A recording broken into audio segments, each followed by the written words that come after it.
You're listening to the Beans and Dice podcast, a podcast about how we game.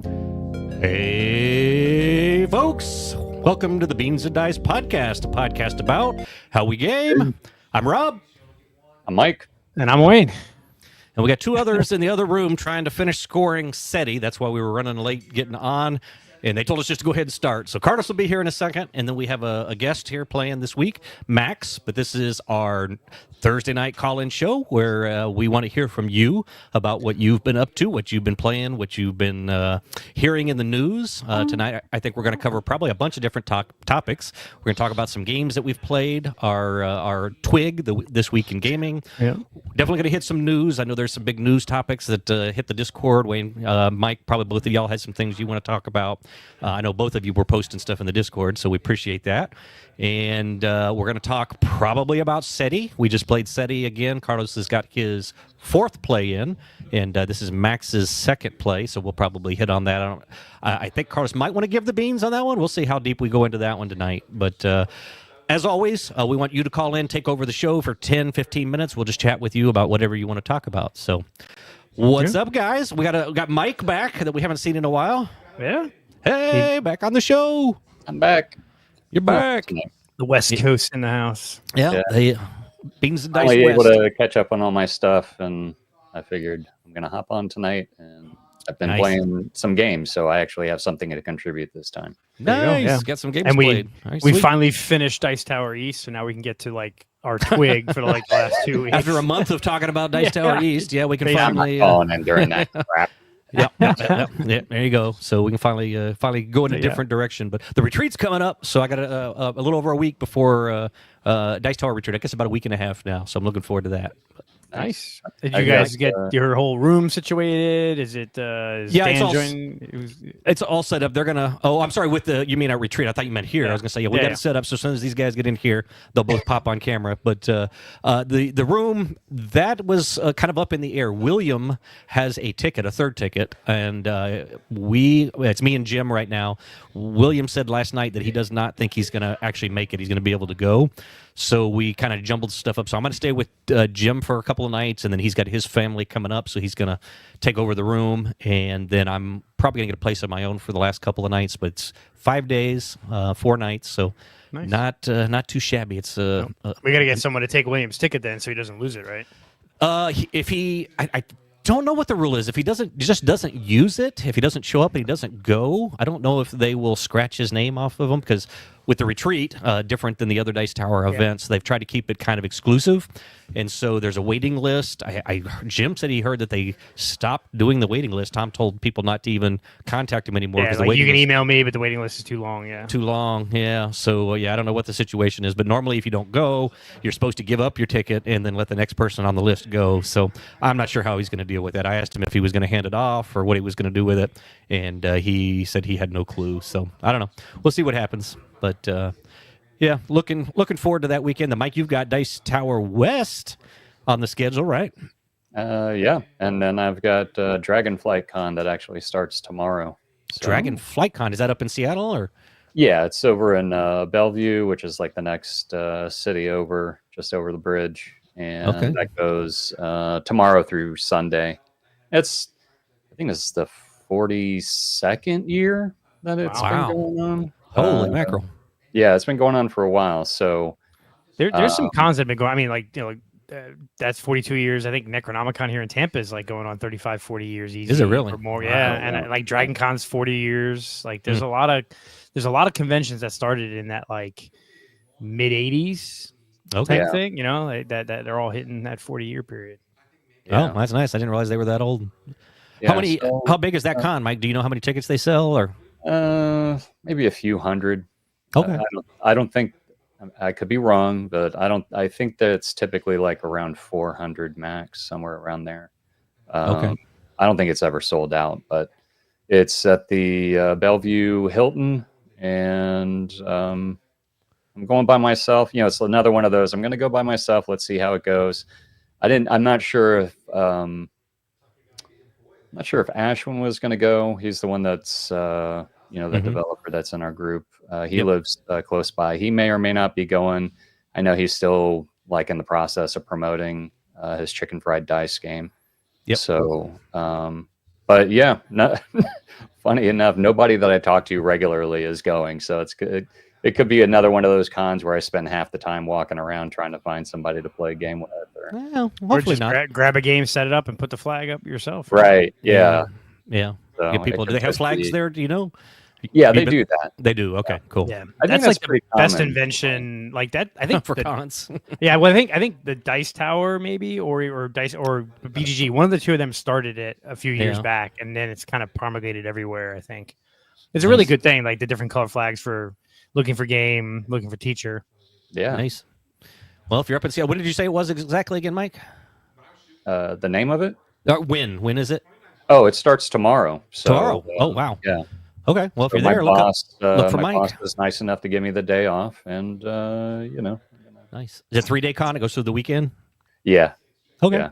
Sweet. Well, if anybody's up in the area, like I say, go see Mike. Go play a game. Yeah, come by and say hi. I don't know if anybody in Seattle watches, but if you do, absolutely come by and say hi. Sweet. Okay. Well, let's see. Last week we updated our top 20s, so that's done. Although we were so late on that, the next one's coming up in what? I don't think it'll be 2-3 weeks. next week. It'll be the week after. Yeah. See if we do 2 it weeks, 3 weeks. do it on the first Thursday. Yeah. So 2 weeks. So I got to look at my games. I actually played a lot of games. I played a lot in July because of the Dice Tower East, but I actually played quite a few in August as well so far. So we'll see how that all shakes out. But Yeah, August started off okay, but it's been like now. Hey, first week of school. Like we're in the first week of school was last week for my kid. First week of school was this week for me. Yep. For my college. So yeah, there's no games getting played the last couple of weeks. So Nice. Look at this guy. We got somebody joining us. hey, look at here. that. Yeah, look at that guy. So Look at that. he's fumbling with the We headset. should- There we he should hit goes. we can hit the intro music again. Oh, you start all over again? No. Start over. Yeah. Negative Ghost Rider. We are on. Mhm. Mike is in the house. Yes, he is. Yeah, Yep. baby. Great. We've been chatting about cons. Mike's going to a con starting tomorrow. So nice. He'll be there tomorrow, Saturday, and Sunday. In the West Coast. Yeah, Dragonfly Con over in Bellevue. I think you did that one last year, right? I skipped last year. I had my ticket, and then I ended up getting the refund last minute. I can't remember what. I feel like Oh, I recognize the name that you've been there before. Yeah, I've been there 2 years ago. 2 years ago I went, and then I think last year was when the hail hit in Calgary, so I couldn't make it. So Yeah. Big cat event. Yep. yep. So yeah, I'm kind of excited for it. I was just saying to the guys here that I'm going to be going solo and just looking for those tables. Yeah. I mean, I Meet could a go one player way or a teacher, hopefully. Go one way or the other. I've gone to cons, like you said, where you just kind of walk around and you feel like you waste half your time trying to find people to play with or whatever. But Yeah. I've had others that I just jumped from game to game to game. So Yeah. hopefully, Yeah, I'll say that comes sometimes works out well because like last year's Necronomicon here in Tampa, Mhm. a couple of my friends were supposed to go, and then something happened, and none of them were able to go, and like you guys know, so I basically just went by myself, and it just freed me up. I just jumped into any game. Like if there was a board game that was getting set up, I'm like, is this Yeah. full? I'm in. You know, whether you know it or not, just kind of sit down and just learn whatever. some And games. so that's where I Yeah. learned a bunch of new games and kind of there was a couple of people there that were hardcore board gamers, and they were just game after game. So we finished one. They said, let's try this one. Let's grab this one. And because they had like a lending library, we just started grabbing game after game. So it could work out well. Nice. Yeah. So I think sometimes when it's like us, like we know each other, we know what games we like. One, we'll gravitate towards the same game or a similar game, or we'll Yeah. take 45 minutes to decide what game to play. Right. Yeah, for sure. Yep. Where sometimes where it's like you don't have that choice because it's like you're just going to jump in whatever game you can get into. Yeah. It frees you up to just kind of go for it. You know. Just kind of float Yeah. around, do things. Yeah, as long as it's a great attitude to have. If you're open to just playing whatever, if you're picky about your games, then I guess that may not work so well. But if you're open to what you're doing, just sit down and play. Yeah. I'm hoping somebody breaks out a Sonia and is looking for a teacher. That would be amazing. Oh yeah. A Sony. Bring it yourself, set it up, Yeah. and looking for players. Well, one of the things I'm looking forward to Dice Tower Retreat is it's right after Gen Con, and so they bring all the hits from Gen Con, and they usually have one whole shelf, one rack that is just all the new Gen Con releases. So yes, I'm looking forward to. Crazy good games at Gen Con this year, though. Yeah, that's what I was going to say. There's not a particular game that I'm really looking forward to, but it's going to give me a chance to hopefully to dabble in some stuff. So we'll see. Yeah. We'll see. There's a couple of cool ones out there, but like I know a couple of distributors had issue, like a couple of game companies had issue getting their product, which didn't get in time. So. Right. Yep. I saw that. Oh. I think Carlos was going to try to introduce. Max we got a guest here. at the table. There we go. Bad camera angle. There he is. Hello, everybody. Long time and hasn't been on the show in a long time. Our friend Max Burner's in the house. Let me turn off our name. I got to get Got the that banner where it updated. says Carlos. Yeah. Yep. Anyway, we are in Studio B tonight. We have played SETI. So Rob, myself, and Max got a game of SETI, and this is Max's second game. Yep. This is my first game at 3 players. Rob, this is my second at 3. I've played twice with 4. I've played twice now with 3. At some point, I'll want to try it at 2. I was reluctant to play it at 2, but Carlos kind of talked me into it. So at some point, we're going to get a game of 2. I just want to see how quick that can go. But I found every 2-player game I've played has been 3 hours because you're not rushing each other. Yeah, it could be. Yeah. But we got it done in less than 3 hours. We started at 6 and we were done.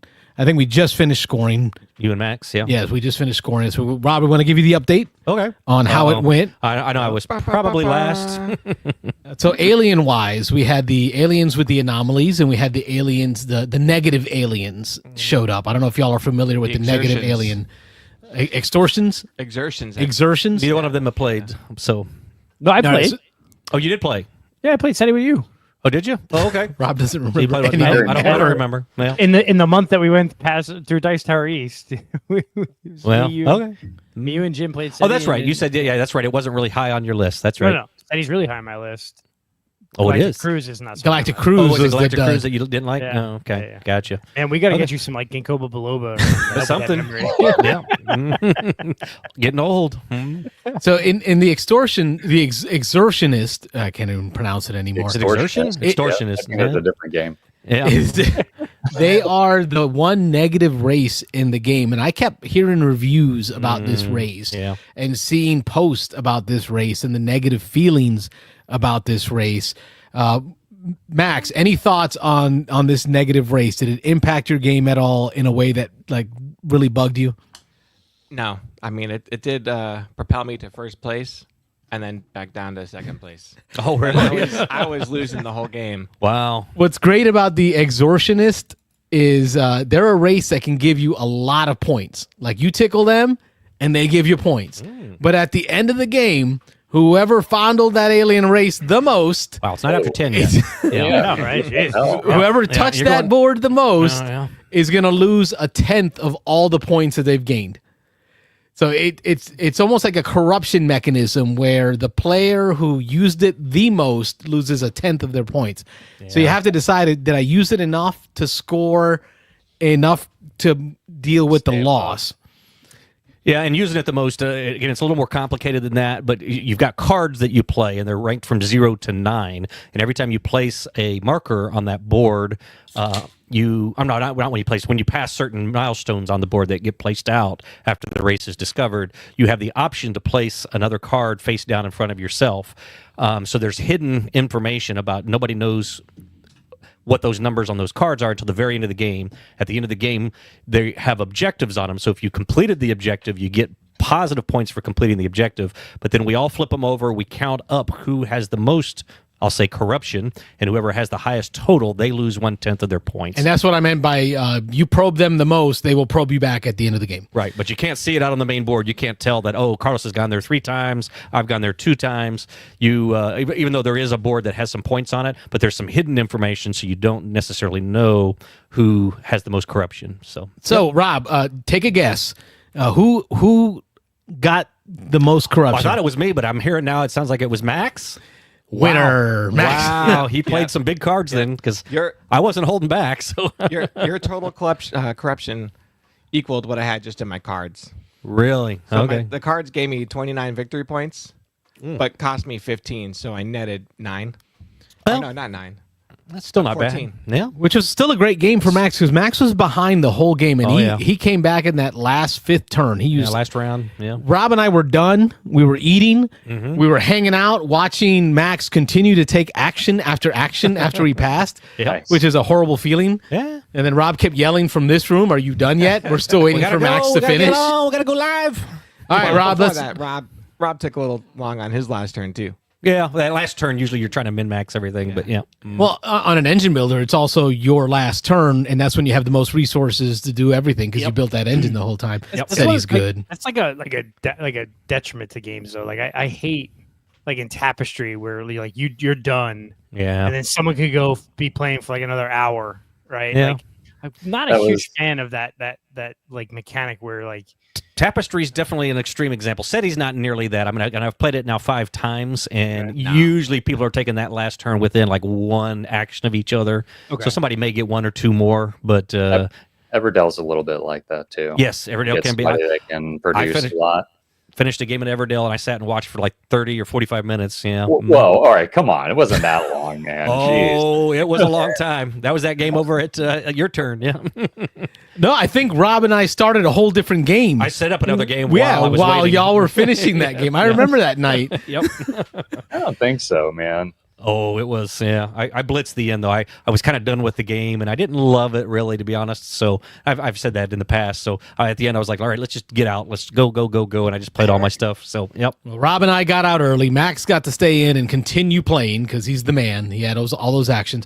So, Rob, he did round us on the board. Like, he got past us, and I was starting to get nervous. I really thought it was going to be you that we're going to get the penalty for the alien. I did, too. And then we added up the numbers, and it was Max. So final scores for this game. My first win in SETI, my first win is going to be 139 points, which apparently online is very low. Yeah, so that's pretty low from what I understand. Yeah, like people are getting 200 and whatnot. Yeah, I mean it's not as low as my Tapestry scores, but apparently this is also low. And second place, Max at 135. So had Max just earned, I don't know, another 5 points, he less than 10 points, he would have still lost enough and still won. It was the 7 to 8 range I needed to solidify the win. Yeah. So close. And then Rob at 127. That's a tight spread for a game that scores for that many points, between 150, on average for good players. Yeah. So I thought we spread that real nice. So Max, I know you're only here for a little bit because you're heading home. Yep. Wanted to get your impressions on the show. This is your second play. I taught you on Sunday. We played 2-player. What are your thoughts? What are you seeing that's good in SETI? What are your first impressions? Tell the folks at home. Well, first of all, I don't know if it's just me, but I love card-driven games. And then on top of that, I love it when you're given multiple options to do with that resource. So you have to decide how you want to spend it. There's 3 different ways that you can use the card. So that's good. The first playthrough I went on the computer. It worked out really well for me. Just not really knowing how the game, but the computer is the extra way to get a lot of resources as long as you're developing the tech for it. Running the data down at the bottom. Yep. And that was great. And this time I was just trying to get all the techs, which I almost did. I had 11 out of 12. Yeah. Oh, wow. I couldn't get the last publicity. Just trying to ring that bell, get all the texts. Yeah. I was because that was because I got 24 points for the milestone. Nice. So I would have had another 8 points if I was able to get the other tech. But I love it. There's a lot of stuff you can do. You got to choose what you want to do, and I do like the ramp up because I was behind for so long. It was like the second turn, end of the second turn. I had like 20 VPs, and you guys were like at 60. I was like, oh my god. Yep. At certain portions of the game of the board, as you score victory points, you begin to place milestone markers on the board to set your end game scoring. I don't know, Mike, if you played. No, I haven't played yet. Okay, so like in Terraforming Mars, you have those milestones that you get these end game scoring, but you got to get there first and place on them. Right. You got to pay to get there. In SETI, the way they do it is when your score marker hits certain sections, and I think it's like 25, 50, and 75, if I remember. Yeah, I think so. At those points, when you get to that point, you can then place on an end game scoring marker. If you place first, you're going to score the most points for that scoring criteria. So it becomes a race. And here's Rob and I. We're placing our second milestone markers, and Max hadn't even placed one yet. Yeah. So I thought it was gone. I thought it was a foregone conclusion that Max was going to get blown out. Nope. Same. I've seen in this game there's a lot of in-game scoring, it seems like, and late game scoring. So I've seen that happen a lot where a couple people run out. My 4-player games, 2 people run out, 2 people are behind. It always seems to tighten up at the end, though, and be pretty close finishes from what I've experienced. Now, Max, I know you had a great teacher when I taught you on Sunday, just amazing guy.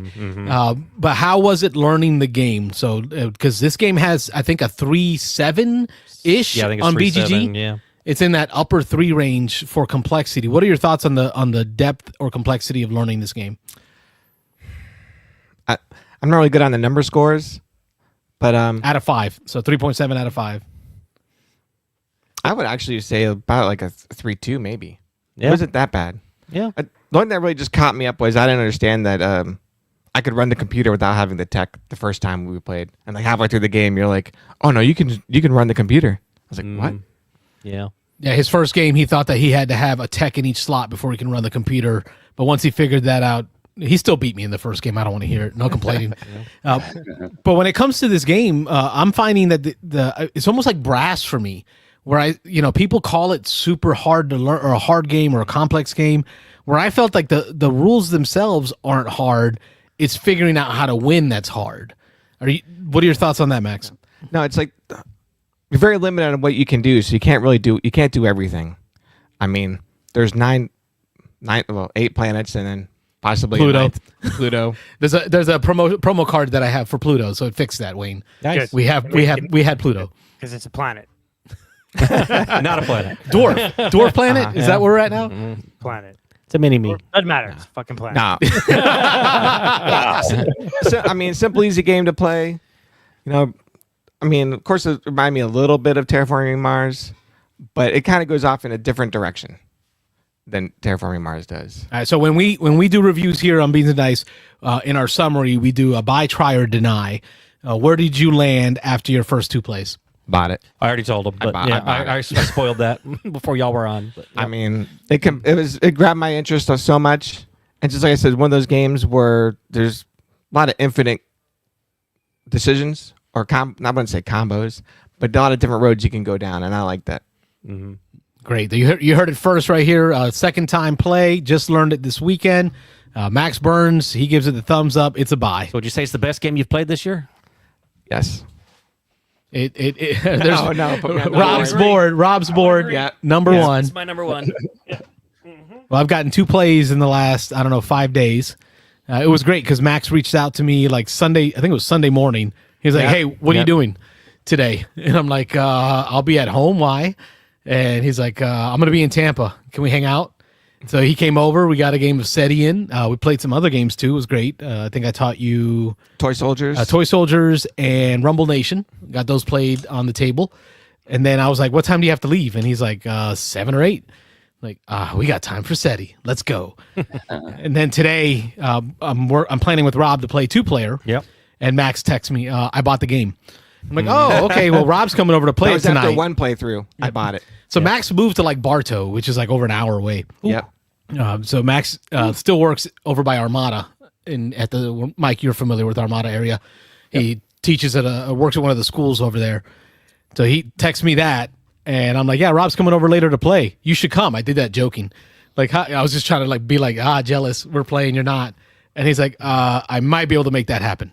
So he convinces wifey to drop him off, and then convinces his son to come back and pick him up. Nice. So that he can play games tonight and get to Bartow right after this. So it was great seeing you, man. I'm glad you came over. Right. Thanks. That was great. I'm glad you enjoyed the game and got it bought. Mm-hmm. So don't be a stranger. Come back, do more. Max Burns in the house. All right. Thanks, guys. It was fun. Yeah. That was the Burns review. Burns rundown. See you, brother. Sweet. See you guys. Max is out. Drop the mic. So that was our play of SETI. Don't worry about it. Yep, you're good. Very cool. Yeah, I mean, I need to play it more. I really enjoyed the play I did of it. It was probably my favorite game of Dice Tower East. Well, no, not really. My favorite, it's like Euro-ish game. My favorite Euro game because I Battle of Hoth and Toy Battle. Where did you put it on your list, on your top 20? Do you remember? I think it was like in the top 10. Let me go take a look here. Was it? Oh, it's not important, but maybe I must be confusing it with. Yeah, Galactic Cruise. Galactic Cruise, then. Okay, yeah. I knew you didn't like Galactic Cruise, but I thought this one you said was good, but it wasn't great, and so. No. I really enjoyed SETI. Yeah. Oh, good. So okay. It's in my top 20, so there we go. I'll Cool. Yeah, we need to get a play in then. Another play over here. SETI is actually my number 6 game. So yeah. Oh, 6. Wow. All right. Yep. So yeah. I've had it all wrong. Yep. Yeah. Yep. Yeah, my it's Concordia, Obsession, Ostia, Tyrants, Star Wars Battle of Hoth, SETI. Okay. Cool. So yeah, I mean, it's not that I didn't like Galactic Cruise. I liked it. It just seemed very repetitive. Yeah. And it's kind of like just rinse and repeat. Like build a ship. There wasn't a diversity of actions there that I felt engaged enough in the game. Sure, I can see that. Yeah. Whereas SETI, I thought there was a lot to do because you have you have the planets and you have the aliens and you have doing stuff on Earth and the cards. There was a lot going on there. Mm-hmm. Like I felt like after one play of Galactic Cruise, I pretty much I kind of know what I need to do. So like I play it again, I'm just going to do the same thing or similar actions, right? Whereas SETI, I know that there's a lot to explore here. Where like I play it again, I got to really rethink and try different things to really because there's a lot of different things you can do there. There's more diversity of play, I think, with SETI than Galactic Cruise. Both very good games, very good games, but SETI's definitely a notch above. And I think maybe that speaks to like SETI coming from CGE, versus Galactic Cruise being a Kickstarter that was developed over years, very well developed, but there's kind of something missing from it. Yeah, SETI's got an expansion coming. It's going to give it even more to play with. Asymmetric starting powers and the Prelude S card. Prelude S cards. Yeah, there you go. But those Prelude cards, it comes so the Prelude is a deck of cards. Each player will get 4 of these cards, and they're going to have a couple of items. As an example, it'll be like put a lander or put an orbiter out. It'll say scan a colored sector or this color sector.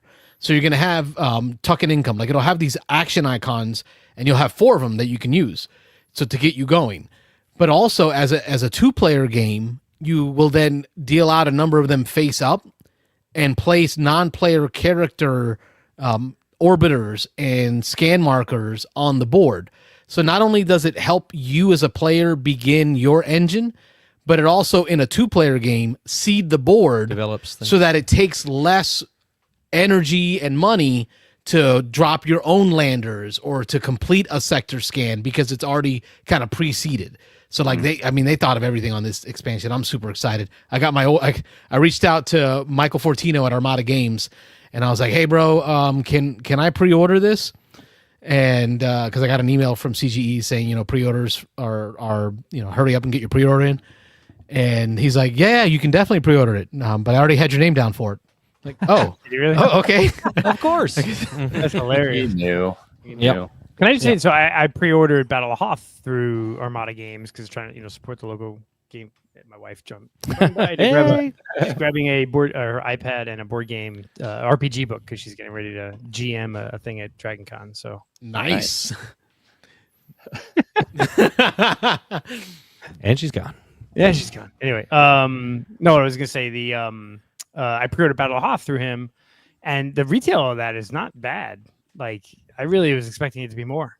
I think it was like I forget what he said, but it was not like I was expecting like a $50, $60, $70 range. It was more like under 50. It was like $50 or just and they don't sell them for MSRP there at Armada. Yeah. They do lower than MSRP. Yeah, but they still it's still within a certain range of that, right? So I mean, like it's not bad. Like I think that game's gonna sell really well. Nice. I know I got 3 of them coming. So they did for you, yeah. Yep. And I did. He was selling some demo copies that they had in the store. Oh yeah, I saw that. I was looking at that. Oh, I picked up 2. Which one's Imperial Assault? I picked up Acquire and Orleans. I wanted that one. Orleans. Yeah, I saw Orleans. I saw Acquire. I saw Imperial Assault. Yeah. You have everything for Imperial already, man. Stop. Need another one. But you never know. Like, what happens if a tile breaks? Or how are you gonna? If Vader's lightsaber breaks off. If a card goes missing, like how might I replace it? I have a problem. You have a real problem. Intervention with you, man. I know. Yeah, you just call the manufacturer. Yeah, I was at a consignment shop with wifey today, and they had a copy of Lupin Chewie there, and I'm like, or Lupin Chewie, the Star Wars one, and I'm like, do I need a second copy just in case I lose a Stormtrooper coin? Yes. Like, I did not buy it. Shocker. Yeah. But in the twig, Rob handed over. They did have for $6.50 a copy of Rhino Hero Jr. Haba. Cool. That's cool. a great deal. $6 that is for Rhino Hero. Mm-hmm. True. For the kids. There's my twig. But so I like the fact that, like, he's clearing out some of the demo games, and he posted in our Discord games for sale, and I really like he's donating all the money from the profit from those demo games to a school to help kids that can't afford lunch and things like that. So they've been doing that for a long time. They do an annual support Temple Terrace Elementary a lot. Yeah, they do. I really like that. That's why I always wanted to throw that out there. I was like, do I really need Orleans? But I always wanted a copy of Acquire. I don't actually own a copy of Acquire, so I'm like, yeah, you know what? Let me get the two of those. So yeah, nice, cool. Hey, so let's do let's get into some twig. Okay. But it's going to be longer than a twig because Mike's not been here in a hot minute. It's a branch. It's a whole branch. Yeah. I want to hear about this last quarter that we haven't seen, Mike. Yeah. Like, what have you been up to gaming wise? What's new? Let us know everything you've been doing the last 3 months. Go. Honestly, I haven't played too much. Just recently, I started playing a few games, but the one that if we're gonna go round robin, I'll start with. No, there's no round robin. The floor is yours, bro. Catching us up. Do that, man. That's nice. I could probably jump in with a few. Go ahead. Ashwin says, I haven't seen Mike since March. Hey. Yeah, man. I haven't seen. Oh, Ashwin, are you going to Dragonflight? Ping in there and tell us if you're going. So anyway, this last game that I played, I'm gonna have to go to the Discord because I'm using my phone for my camera tonight. Here, Echoes of Emperors. Somebody can pull that up. I got you. I'll run the board. Boo on you, Ashwin. We got to get together in game though. All right. So Echoes of Emperors. There's so many echoes of Dadless, Astra, Emperors. There we go. Yeah. All right, folks. I'm pull up on board. Echoes of Emperors. Talk to us, Mike. So so my friend Scott had this delivered, I think last week, just recently. It's like a Kickstarter that's just delivering now, and it was one of the. He doesn't back many Kickstarters, but this one he was just kind of like, I backed it on a whim. I normally don't do that, and he brought it over. Yeah, it plays. I know it says 2 to 4, but you can also do like a 2v2.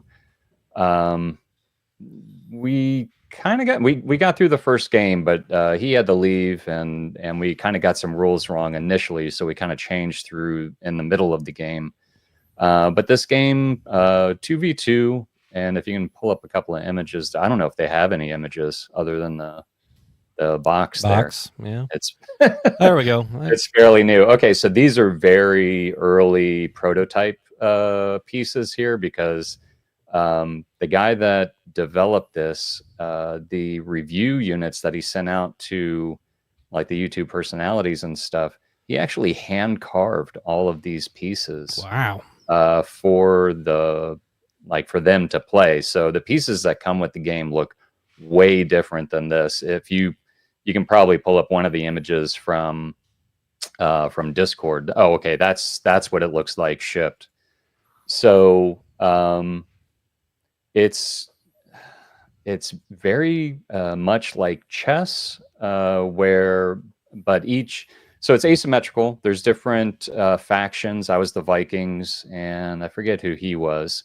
So each person has the same player board there, if you want to look at that. And then everybody has one player piece that I don't know if it's really supposed to, but it kind of mimics the pieces of a chess game. So you have like your pawn, you have your rook, your knights, you have a queen, a king, etc.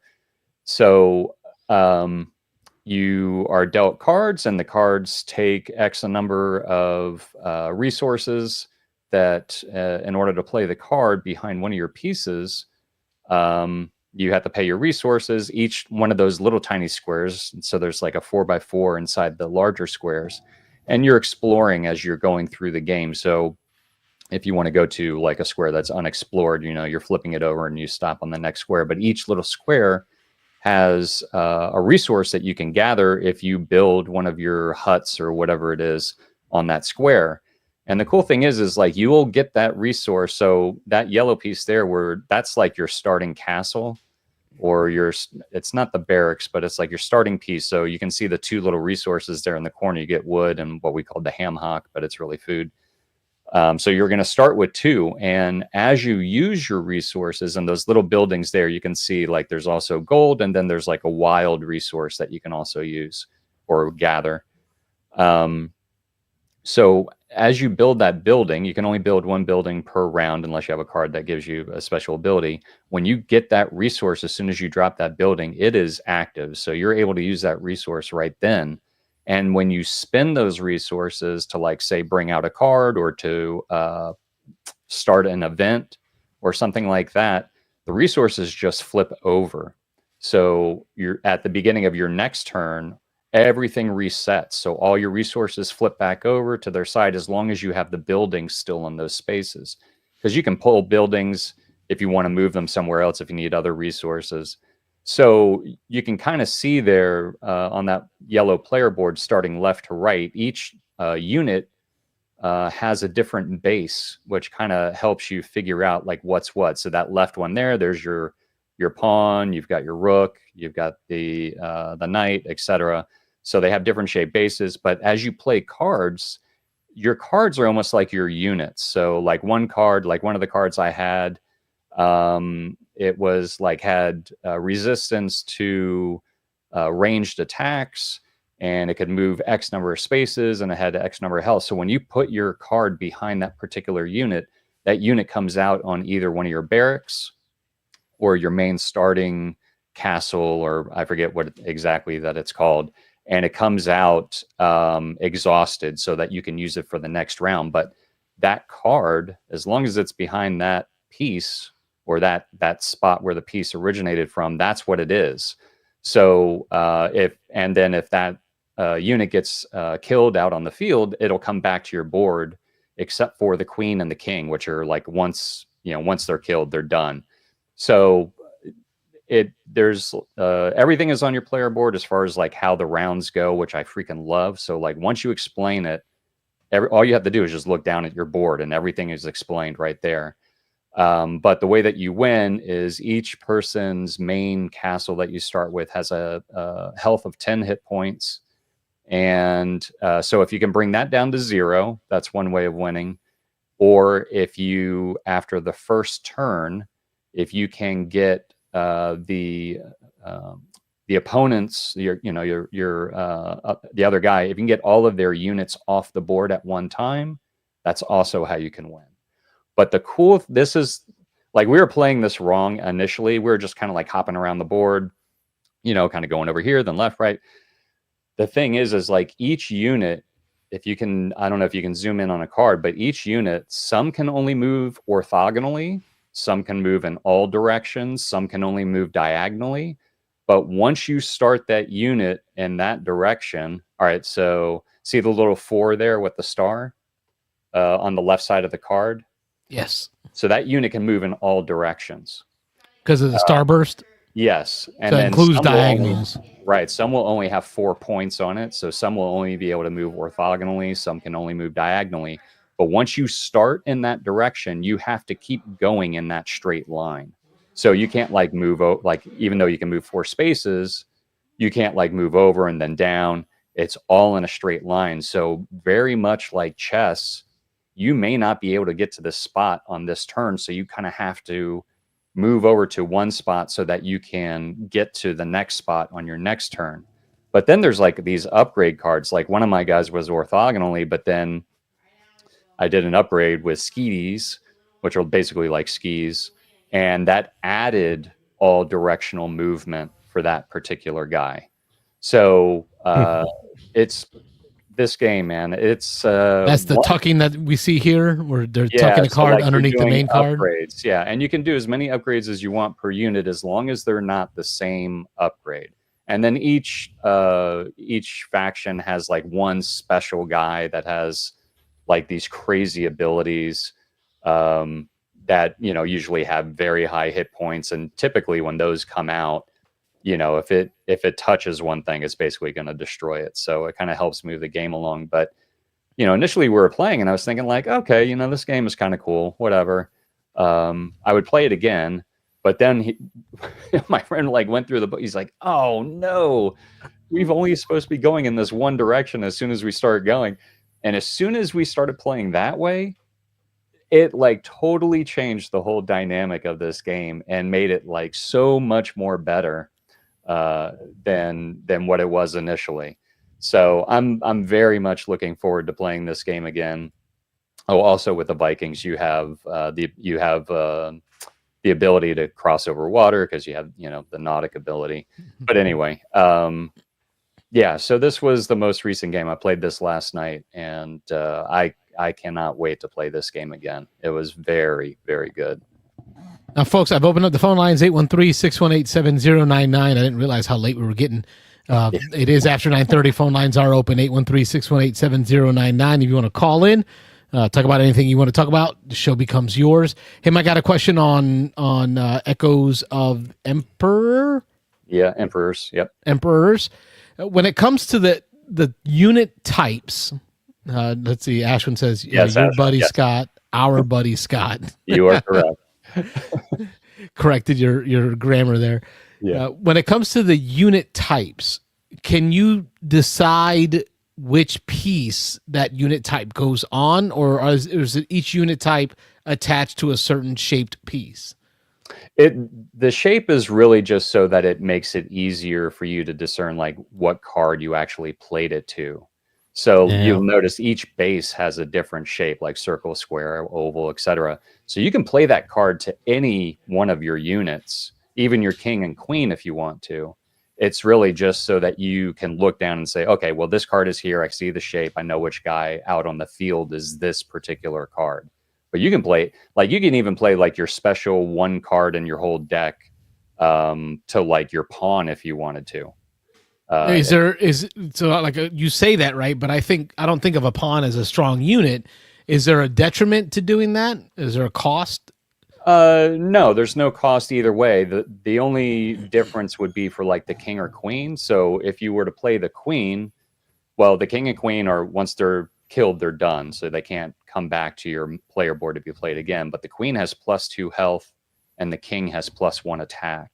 So okay, so the tableau, the dashboard, right, has modifiers for each of these types, or at least for the king queen. Variability. Only for the king and queen. So if you look at that player board there, the two right spaces, you can see the one all the way to the right is the king that's got +1 attack, and then the queen has +2. I see it health. here.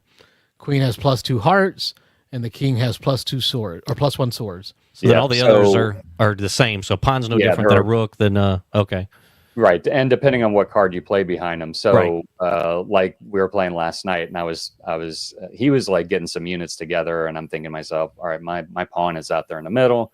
So, at the end of my turn, I played Berserker, which is an upgrade for the pawn, and it's basically if you were killed in a melee attack, the other guy that attacked you automatically dies. So, it kind of like fended him off from thinking about attacking me. So there's like I said, different upgrades that you can play per the card, but the card can be played on any one of your units however you want. Okay, cool. I see dice. Tell me about that. So the dice are really just to keep track of hit points. There you go. That's what dice should be for. Yeah. So the little brown dice. the brown dice are to keep track of the hit points of your units, and then like the D20 is for your castle. It starts at 10. I don't know why they put a D20 in there. Again, we only played it once, but it could be for different types of play. Cool. Yeah, sounds cool.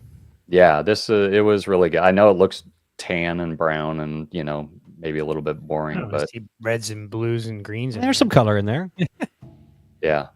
Yeah. Jodak missed a punctuation in there, but he's saying, I think I've played this, I would imagine, period, or comma, was cool. Yeah. All right, cool, yeah. I don't know if this would quite be the complexity that he'd be looking for, but I could definitely see him enjoying it, yeah. How about length of play?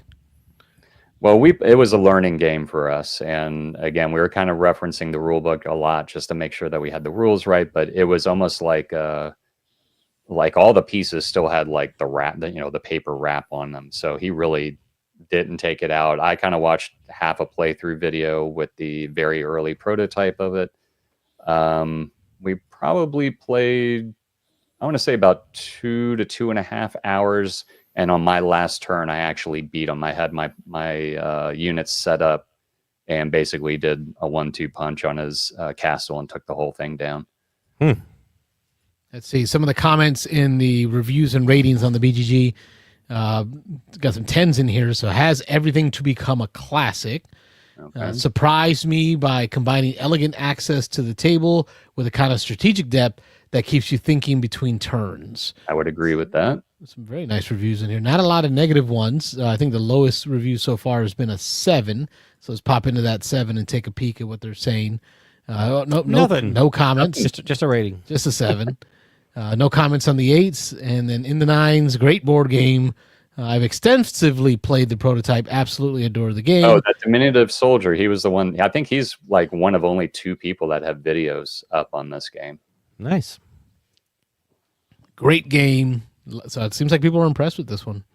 Yeah, if you have a chance to play, it's easy to learn, very quick to pick up. It takes a lot of like your standard stuff, like you got to play X, pay X resources for to play this card, and just a couple of like minute rules that you have to keep in mind. And once you understand like how range is with your ranged weapons, it's very easy to pick up. And again, your entire round is on your player board right in front of you. So I like that they're different factions. I like that they're asymmetric. I like the idea that they're asymmetric.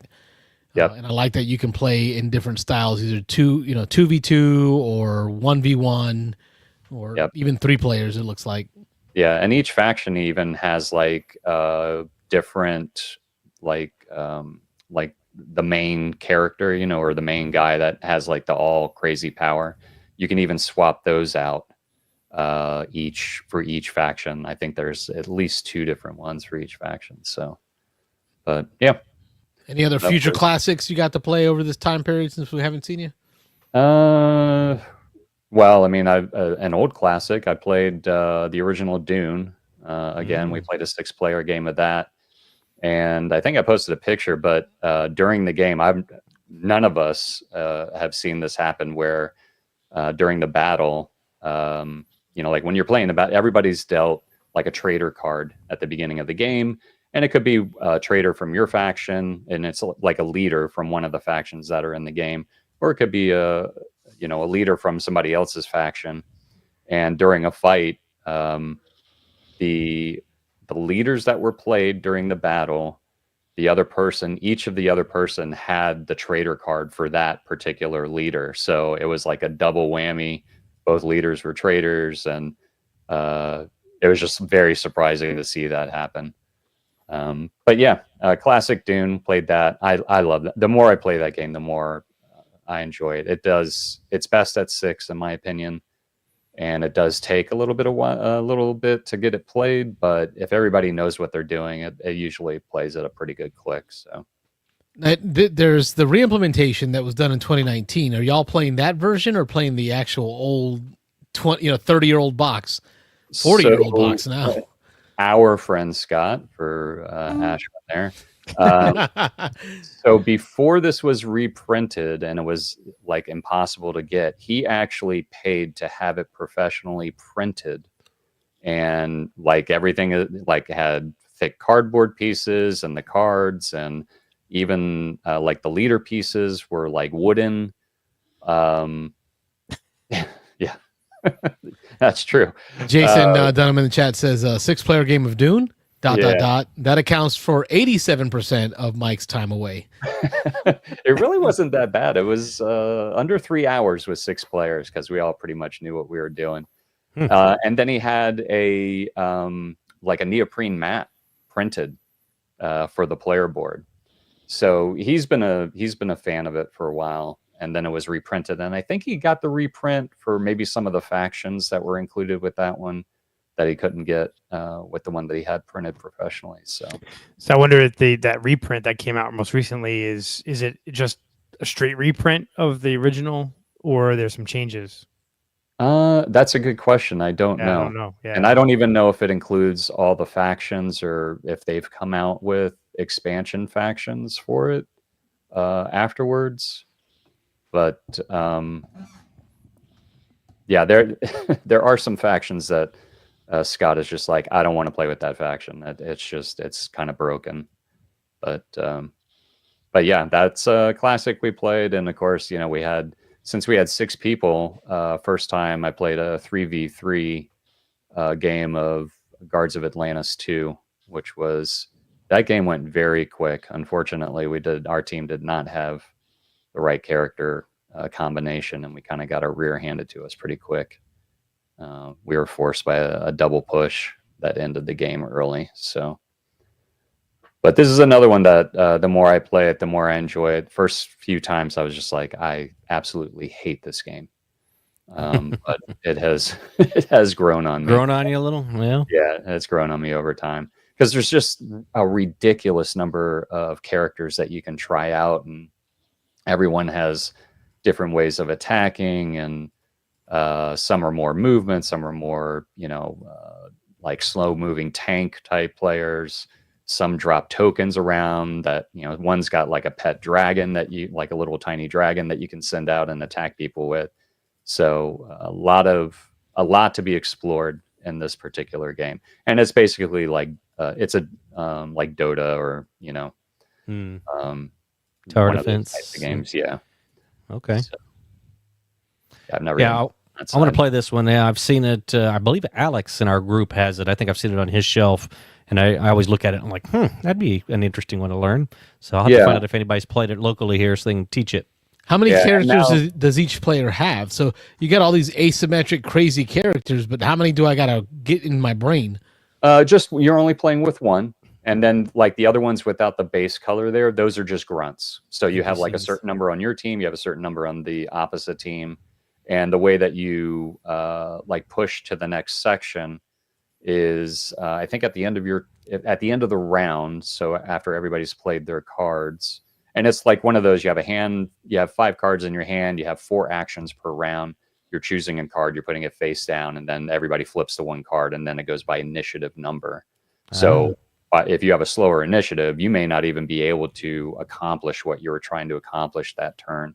Ooh. So there are turns that are kind of wasted per se, but you make the best of them, and hopefully next turn you can do better. But once everybody's played their cards for that round, I think if you have 1 or 2 more grunts on the board more than the other player, then it pushes to the next area. And then like the grunts kind of come back, and they like, on the teleport pads, you can kind of see like the different colored hexes. That's like where the units would start on that board, if you push to one area or the other. Are you trying to get to a certain area? Well, if you can do a double push, like if you can push to the opposite end and then push them again, then the game ends automatically. Or if you can, what's the other way of winning? Okay, so it's not just like a mass battler in the middle. You're trying to control area to push the opponents back. Yeah, and like I said, and each group of grunts have like the big guy that you can't attack until all the other grunts are done. And then there's, if you're near your own, or if you're near the enemy's grunt, if it's a melee type, then you're like -1 shield. There's like little things like that once you know it, it kind of makes sense, as you play along. Guards of Atlantis too. Yeah, that's a pretty good game. Like playing the big games, I guess. Call coming in. Got a call. Beansanddice podcast. State your name. Where are you calling from? Howdy, guys. It's Chris from Texas. Hello, Hey, Chris. Poppin' Tot. How you doing? Doing great. Shout out to One Game Mike over there. We missed you. Good seeing you tonight. Thanks, man. I'm glad to be back for tonight. Caller number 1. We'll put it on the board. Put it on the board. All right. All right. There it is. What you got going on, Chris? Just calling to say hey and kind of give you my twig for the week. Okay. Oh, so we got Chris calling from Texas to give us his twig. For those that are newer to the show, twig stands for This Week in Gaming. So what you been playing? That's brilliant. So I've been playing FinSpan. Nice. My wife really likes it. Great game. Shout out to Rob on that. I think that's your favorite of the spans, right? Oh, yeah. Yeah, I think it's pretty easily now. So that has been fun. And then the other one has been Manhattan Project Energy Empire. Oh, great. Just playing that again. It's like every time I play that game, I realize how much I enjoy it. And it's been in my top 20 for I don't know how long now, maybe a decade. yeah. But it seems like when I play it, it just goes up a little bit because I just reminded how much I love that game. Yeah, Nice. I was late to the game, to the party on that one, I should say, because I just learned that probably in the last 5 years, maybe. So yeah, it's a kind of a classic now that I was late to discovering, but I'm glad I did because it's a lot of fun. I got to teach it to this guy and a few other people, and it's been a favorite of ours. So real good game. Yeah, and then I also have some upgraded components for it. Oh, nice. Where some of the cardboard chips I was able to get into wood, years ago. And so just playing with those components. And then my son, is his first time to play it, and he loves it. I asked him where it would fall in his top 10 right now, if he was just going to throw out a number, and he said maybe number 5. So I was like, okay, wow. There we go. So Good deal. he likes it a lot. If I remember correctly, Wayne, you got taught this one and ended up buying it, right? Energy Empire? Oh yeah, I love that game. Yeah, it's a great Yeah. game. Yeah, it It's was a like- buy for you. I think it's already. Did I already retire it?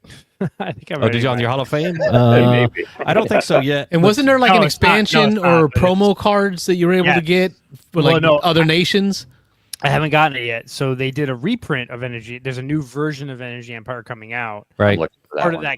Part of that Kickstarter, they said those of you who have the original one, because the new one incorporated I forget the expansion name, it incorporated the expansion, and they're saying they're actually reprinting the old expansion with the old look and feel for those of us that have the old game, so we could buy the expansion. If you go to expansions, it's I forget the name of the expansion now. I should Yeah, I'm trying to remember. They have the Doomsday Cold War. clock. I have it. I just remember the name. Cold War is it? Yeah, so that expansion Cold sells War, that's it. for a huge amount of money. But in the new Kickstarter, you could back it, and they're going to print it in the old style.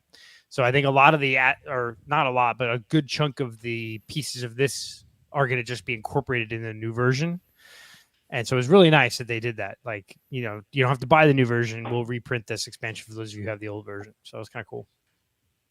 Yeah, nice. That's great. I'm not a fan of the artwork in the new version now. I like the original artwork much better. I do too. That's funny you say that. Yeah, Oh, yeah. Mike likes the newer version, right? I actually I like the old version too. I like that thick black outline type cartoonish art, but I love the propaganda look of the new version. Yeah. Very simple, almost flat type material, type of artistic look to it. But mainly because it looks like propaganda, which I think is kind of goes along with the theme. But I think as you say that, it makes a little more sense. Oh, yeah. And I like it. Like all of a sudden, it's just like a little light bulb went off. Like, oh, yeah, that makes a little sense. And but I think the artwork, that cover, looks cool. But I the thought board, the rest of the boards, Yeah. it definitely needs to. that looks Hopefully, just they'll plain. perk it up a little bit. Yeah. But yeah, And I think I do like the cover. Yeah, I agree. You talk about the cover being propaganda. I like that. yeah, But the boards just I don't. it looks washed out. Yeah. The rest of it, but Exactly. Yeah.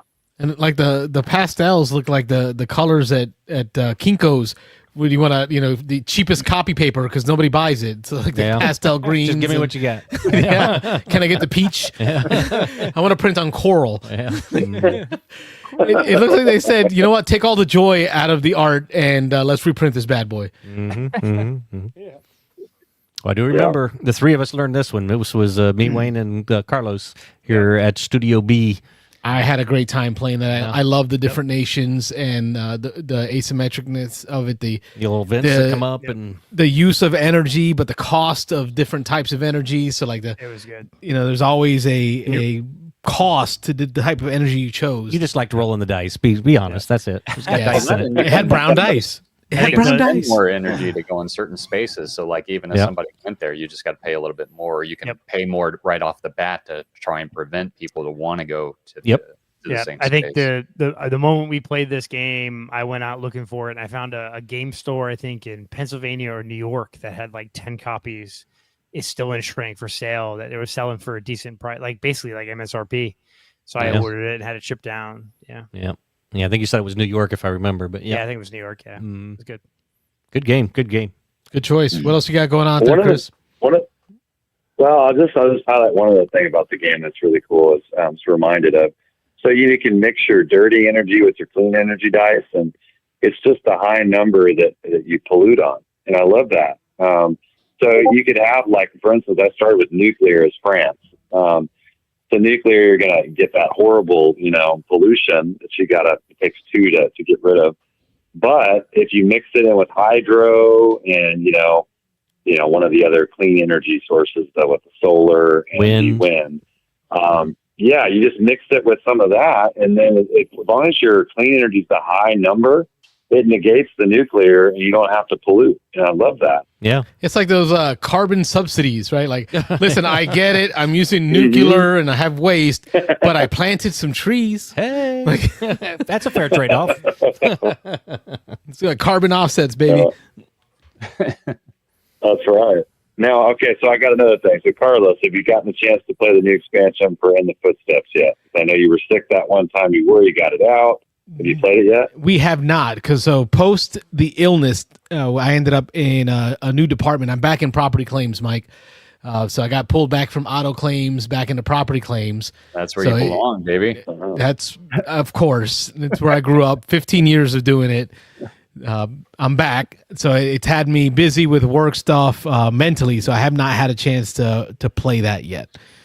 It's still on the list, but when Max came over, like, we went hardcore. We were like, SETI. Let's go.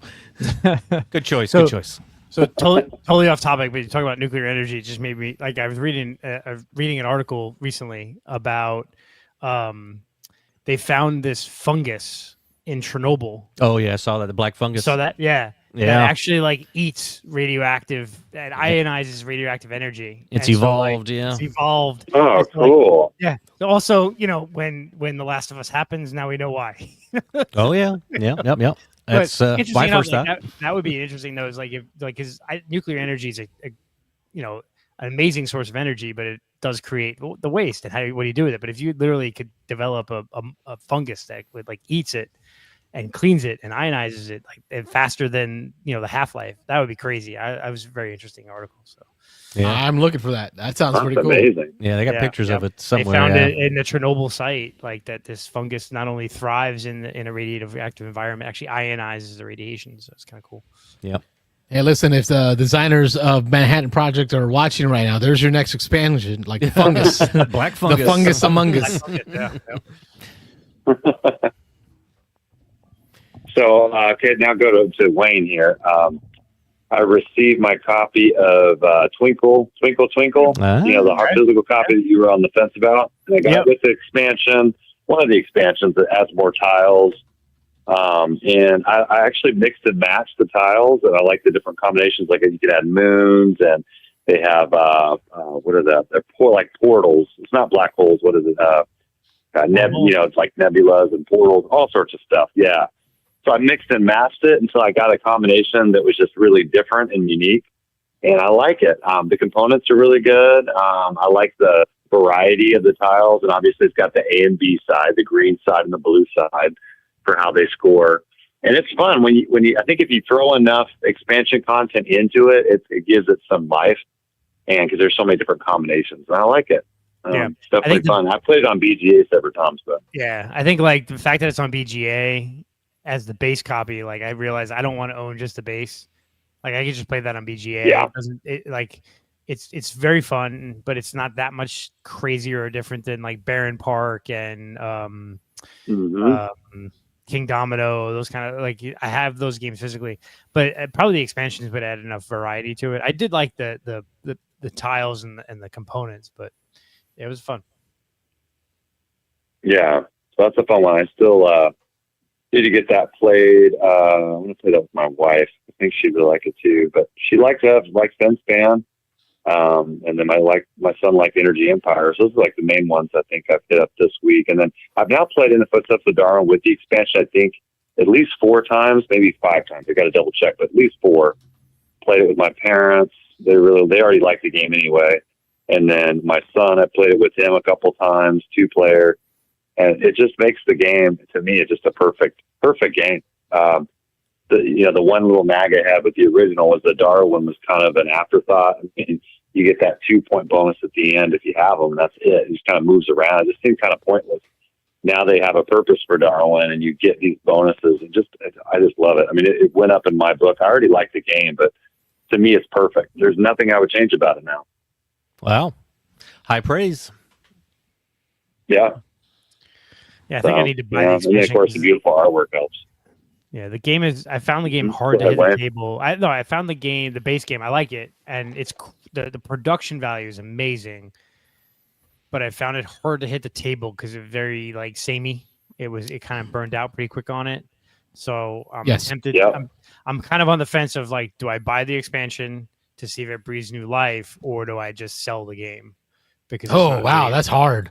Well, I'm at the point where it's in or out, right? Like I'm all about selling games now. Borrow my copy. The expansion is built in. I was able to move the insert. There you go. Play the expansion and then make your decision. Yeah. Or next time you're here, we'll play real quick. Or he owns it, so you just get rid of yours. Exactly. That's the way to do it. Mm-hmm. Yeah, y'all can play it before the show sometimes. Yeah, we'll try it. Yeah, we got get Wayne over here. Yeah, I was planning. Hey, we were going to play Saturday tonight with Wayne. Yeah, thoughts and prayers to. We have I've talked before. I care for my elderly mom.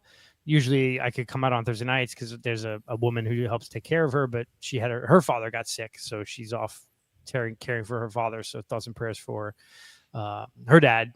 And so I'm caring for my mom in the meantime. So getting out to game midweek is rough right now, but hopefully that'll be fixed next month. So, but I do want to play. Well, one of the things also.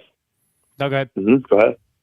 Nope, go ahead. I was just going to say In the Footsteps of Darwin, it's not the same with the expansion because there's a lot of combo triggers. So I had times where I would do something and it would trigger 2 other actions, like my turn. So say I would, fill in a row or a column, you get the little 5-point normally. Well, with this one, there's these special tiles that the first person who gets them gets something special. And it's not just points. You'll get points, but you'll get like some tiles. You'll get to move Darwin around. And you wind up triggering a bunch of stuff. And like several turns, I would get these little what are they called? The envelopes, Carlos. Little yes. I don't remember what they're called, but they're little envelopes. The correspondence letters. And correspondence, exactly. It's like the expansion. You turn those in and you can take a person. If you turn 2 in, if you turn 3 in, you can take another animal. And then, you take the person and the person gives you another benefit. And then you wind up triggering sometimes 3 or 4 things on your turn if you have a really good turn. And that's what makes it satisfying is these little combos that you make with it. And it just makes it so much better, in my opinion. Good stuff.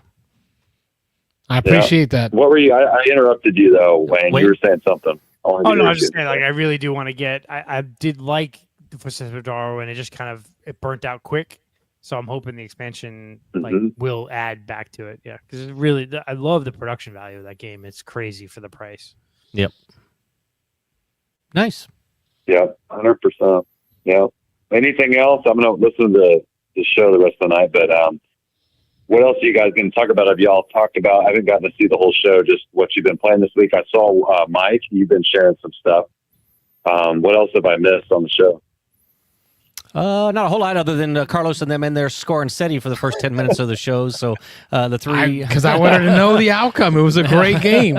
I won. Me, Mike, and Wayne were just chit-chatting here a little bit at the beginning about some conventions and stuff. But I'm going to try to talk tonight about, if I get a chance, about Vantage. I got a chance to play Vantage, so I'm not sure about that. Yeah, if anybody in the group has played that yet. But yeah, I've got some definite thoughts on that. So stay tuned for that. Okay, great. Sweet. Well, y'all have a good night. I'll leave it open and hope we get into caller number 2 soon. Absolutely. Thank you for making it a call-in show. Appreciate it, Chris. Thanks. Have a good night. Good night, Chris. All right, thanks, guys. You too. Bye-bye. All right, it's Chris out of Texas. All right, start in talking, to give us the tweet. Rob. Oh yeah, you off, man. Let's you go. interested? You interested in Vantage? Well, I want to hear your point of view because I kind of have a feeling I know what you're going to say about it, but you're hard to read because you like claim you don't like theme. Yeah, he doesn't like game, but then yeah, just like Carlos claims he doesn't play solo games. Well, so none of y'all have played Vantage yet, right? No, not yet. But before you get into it, what's interesting is I've really what's good is school starting and I'm going out for my morning walks. I go walk for a couple hours in the morning, so I'm catching up on my podcasts.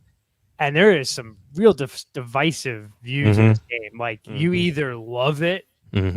Or you're like, I see why this is good, but it is not for me. Like, and there seems to be two definitive camps in this game. Like, it's a 9 out of 10, 10 out of 10, or it's a 5. I'm only giving a 5 because it's a really awesome design and it's really cool, but it is not for me. So, like that Dice Tower review. I'm actually gonna Dice Tower, like 6 or 7 different podcasts. Yeah, just a bunch of them. Yeah, so they were split. The 4 on Dice Tower. 2 were 5s and 2 were like 9s. So So what's your prediction, Mike? Do I like it or do I not?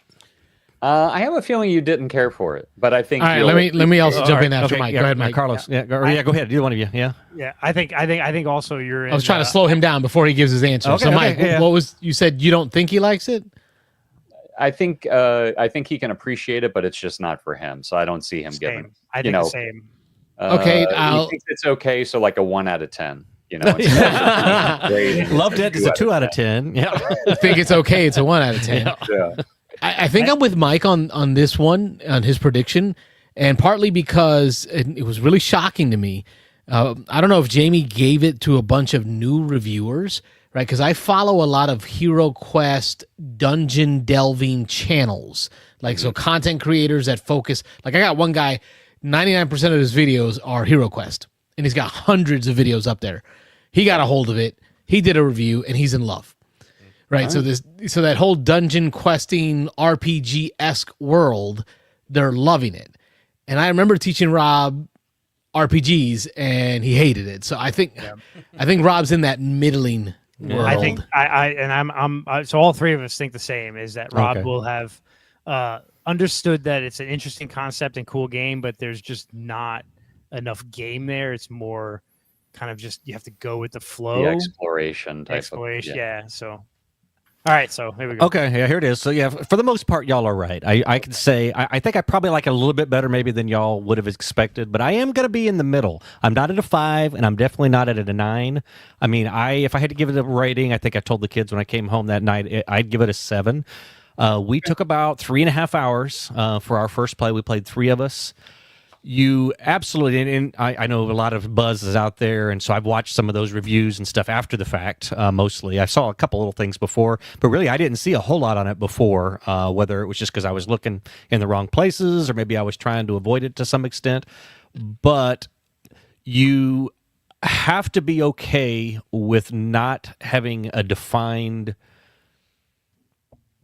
mission, a goal, an ending. Right. We played for 3.5 hours, so the first 2 hours was just kind of wandering around, trying to figure out, okay, what is this game? What are we doing? You know,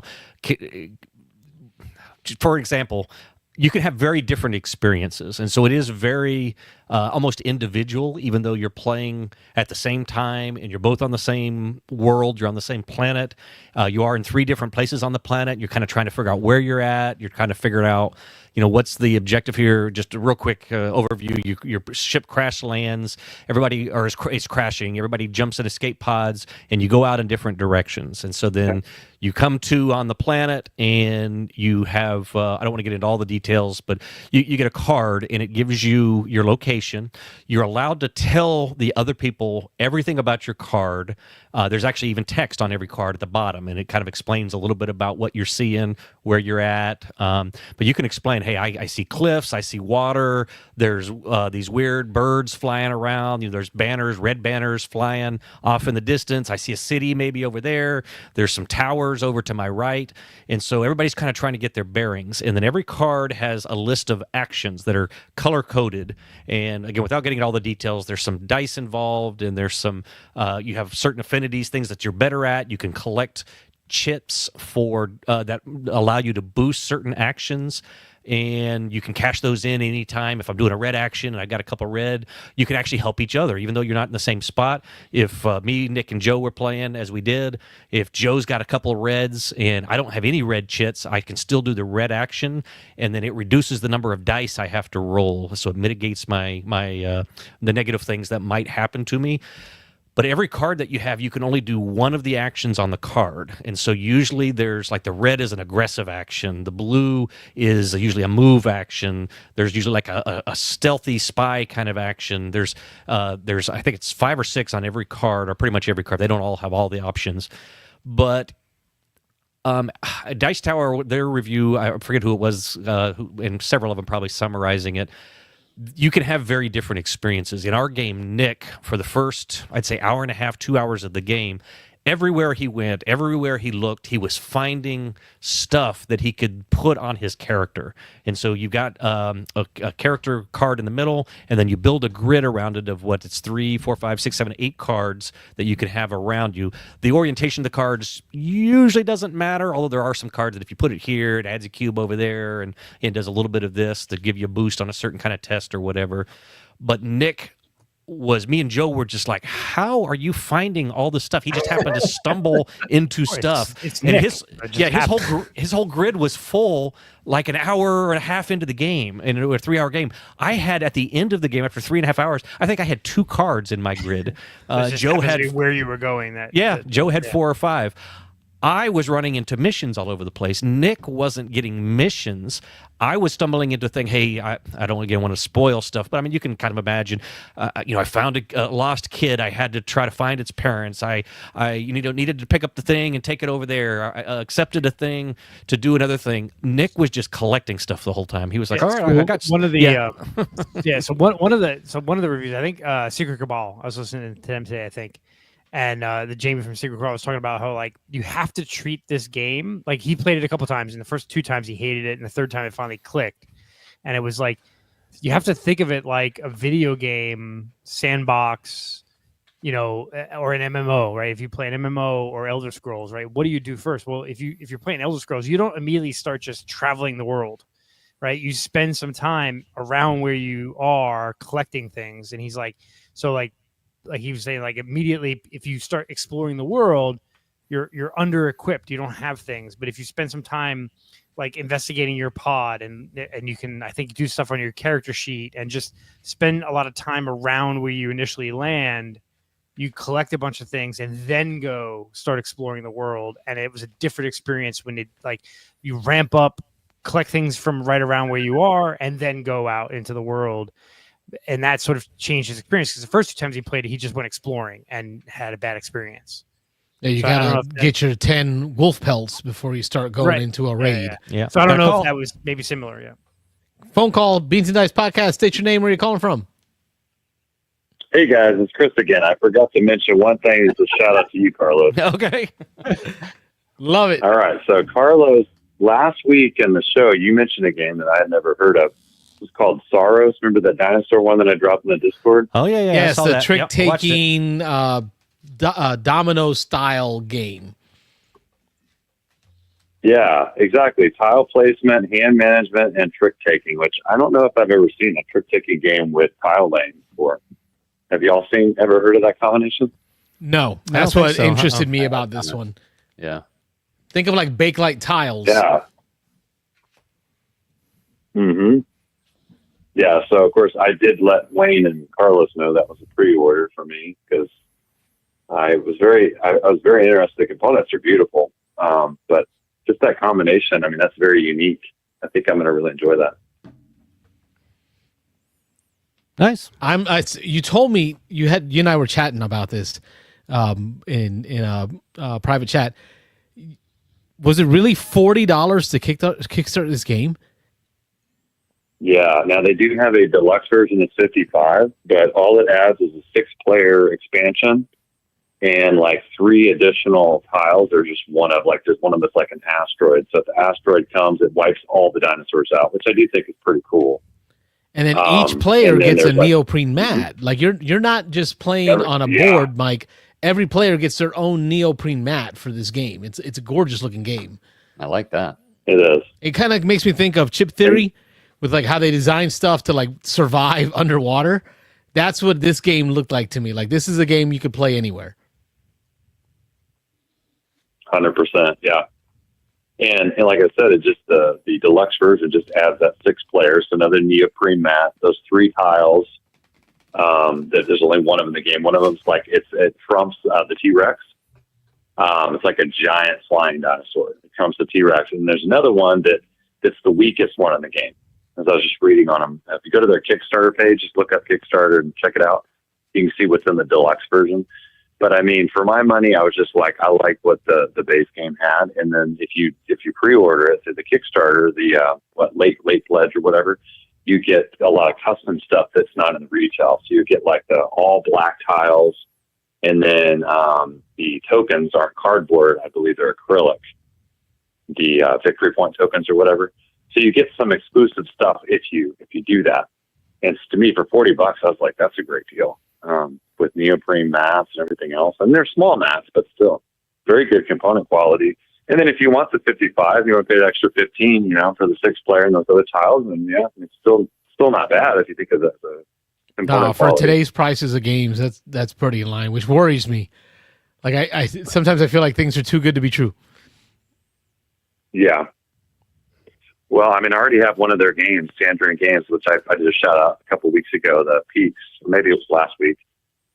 Talked about Peaks, and I mean, it's great. The component quality is excellent in that one too. So yeah, so far I'm liking what they're putting out. Well, I look forward to you getting it and me hearing about it, and then falling in love with it, and then paying twice the price because I didn't kickstart it. That's usually how this goes. Yeah, that's true. But if Wayne wants to pull the trigger, then he knows at least it's not going to break the bank. Yeah. Mm-hmm. If you like that combination, Wayne, I don't know if you like the combination of tile laying and trick taking, but that's something intriguing. You go, but I think it comes out in October, I believe. I think it's like I might be an Essen release, but I thought it said that the people who pre-ordered it said it was scheduled for October's release. So we'll have to see on that for the backers. Very cool. Soros. No, that's it. I don't want to take too much time, but I just wanted to do a shout out because Carlos, that was the game that you inspired me to investigate. Look, I'm paying you back. I'm helping you buy games instead of you helping me. Yeah, you're helping me out. Great to hear from you. All right, well, I'll let you guys. Yeah, you're welcome. Thank you. I'll let you guys go. And sorry to interrupt the conversation. I just had to do that shout out. But it's a call-in show. That's what people are supposed to do. Yeah. Good night, Chris. Night. See ya. Good night, guys. All right, Thesaurus. That reminds me of the first time that Chris called in. Remember that? When he was the first-time caller, and then he called back 30 minutes later. Oh yeah, I don't remember that. That's funny. One more thing. Yeah. And another thing. So, all right. So let me ask this Yeah. real quick, though, Rob. When you start that game, is it is it like an objective for the entire table, or does each person get their own objective, or how does that work? There is one objective, so you draw, I think, randomly, or you can agree on one, and they're fairly unique. Best way to say it, like one of them can be aggression, and so like I mentioned that the red action on the cards is an aggressive action towards the people or the characters or wherever you're at. Right. And sometimes there's no people, they call them sentience. There's no sentience there, the aliens. Aggression could just be breaking, a window or whatever. So it just depends on the environment of where you're at, what those different things are. And so ours was our goal, our mission, our overall arching mission for the thing was diplomacy. So we had a couple of actions on this card that any of us could do, but then ultimately, and I was going to hit on this in a minute, but glad you brought it up. So the main thing was that we needed to form an alliance with the sentience on the planet. And we had to find a couple of keywords. It either happened to be that in the text somewhere it had to say that we had formed it wasn't an alliance, they used another word, but a relationship, or a trusting relationship with the locals, the sentients, or we had to there was something else that was along that same line, but we were looking for those kinds of things. And so we went kind of like the first half of the game, the first hour and a half, we were mostly just moving around, exploring, trying to see what was in the world. And then about halfway through, Nick started throwing out there, he's like, hey, we got this thing we're supposed to do, this mission thing, and there's a couple of actions on there we can do. So how about somebody just try one of those? And so we found by doing that, it actually started kind of pushing the main overall story. Okay, yeah. But that quickly went into... It split into so many different paths. We were like, what are we supposed to do now? And then then you're changing out cards for other cards. And then it's we thought we had come to we had discovered what was going to be our ending. And it was like, oh, okay, we just need to do this thing 5 times and put the cubes on there. So we did that, and we were about 2 hours into the game. We're like, okay, so let's wrap this up. Maybe we'll play another game after this. Well, when we did that, it spawned another thing, and it was like, oh, no, this is not the end of the game. Read this text, and because you did this, now you have another thing. And we were like, wow, how long is this other thing going to happen? Almost another hour in, we were at the end of that one, and it was like, there was another thing came up, and it was like, you can either end your mission now and score, and you've kind of completed easy mode, but if you want a better ending, then you can continue going. And it was like, wow, how much more are we going to go now? Is it another hour? Is it another 2 hours? And so, like I say, it was interesting. We were all kind of working towards a goal, but the things were so unique and so different. I mean, we were all kind of doing our own things. What was the consensus for most of the game? Was Nick and yeah. It was Joe, the one we played Frosthaven with. Yeah, were they like you 6, 7 out of 10, or was one of them like, this is great, I want to play more? Joe liked it quite a bit. I think Nick liked it also. We all agreed we'd like to play it again now that we've played it once, just to kind of push a little faster now that we kind of know how to push the buttons and how to do the things. Right. We can kind of move the story along maybe a little better. But and we had a couple of things that happened that were kind of epic, kind of laugh moments, and I was like, "Whoa, we just did that!" What was that all about? So, but then there was a portion of time that you were just kind of aimlessly wandering around, and you didn't. It seems like there's unfortunately, there's a kind of a steep learning curve, or like a couple of like beginner mistakes where it's like, you should be doing stuff on the mission card. You should be doing stuff on your card. You should be doing stuff in the starting zone before you explore and pushing the edge. Like, it seems like there's almost like, not a right way to play, but like a right way to really play to get into the story. Right. What I found was interesting is, so Tabletop Toolbox is another YouTube channel. Thank you for posting that, Wayne. That was I watched that video. I subbed. I like him. He's good. I like him a lot.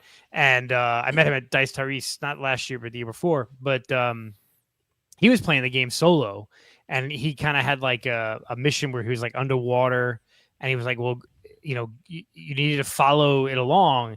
And so like he kept following it along and couldn't find the end of his mission. Like he kept So then he's like, all right, forget it. I'm gonna break the rules. I'm just gonna keep like flipping out cards to find as quick as he could, like just or like, yeah, how would I do it? Like he started laying out the map of the world to be like, okay, I'm here on this card and I can travel northeast, but you really can't go northeast. You got to go north or east. There's no like cardinal directions. It's really north, south, east, west. So he's like, well, if I go north and then east, I should be on the card I need.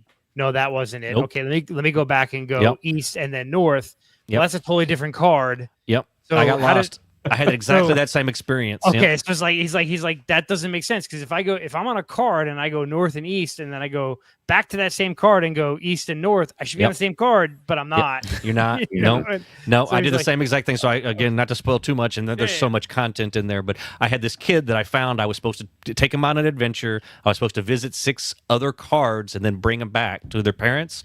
And I did the same exact thing. I did at an east, and it said that I went through a tunnel in the back of a house. And I was like, okay, well, I went one more north just because there was a city there I wanted to see. So then coming back out of the city, I went back south, and then one time south, and then one time back west. I was like, that should take me through that same tunnel back into the house. Nope, completely different location. I'm Secret tunnel. I'm screwed now. I have no idea. So Nick was like, you should have had a thing, and you should have been writing down where you were at. And I was like, Nick, I don't think it would have mattered. I think the game intentionally put me in a different place. And so, I mean, it was a little frustrating because I never completed that one. And I want to touch on one other thing just before I forget. And so you're going to want to play this probably with people who have the same play style you do. And what I mean by that, and I don't want to, I know Nick's either watching or is going to watch, so I'm not going to try to poo-poo on too much. Poo-poo away. Poo-poo away. Well, no, when we were done, Nick was like, well, let's just see what all the endings were for all those missions we couldn't do. And I was like, what? Are you kidding? He's like, you don't want to know? I was like, absolutely, I don't want to know. I didn't do the right things to get to that conclusion. Right. I don't want to know. And he's like, how can you not want to know? He goes, all right, after you leave, I'm going to read them all and I'm going to figure out, he's like, there's so many cards in this box. We will never run into that situation again.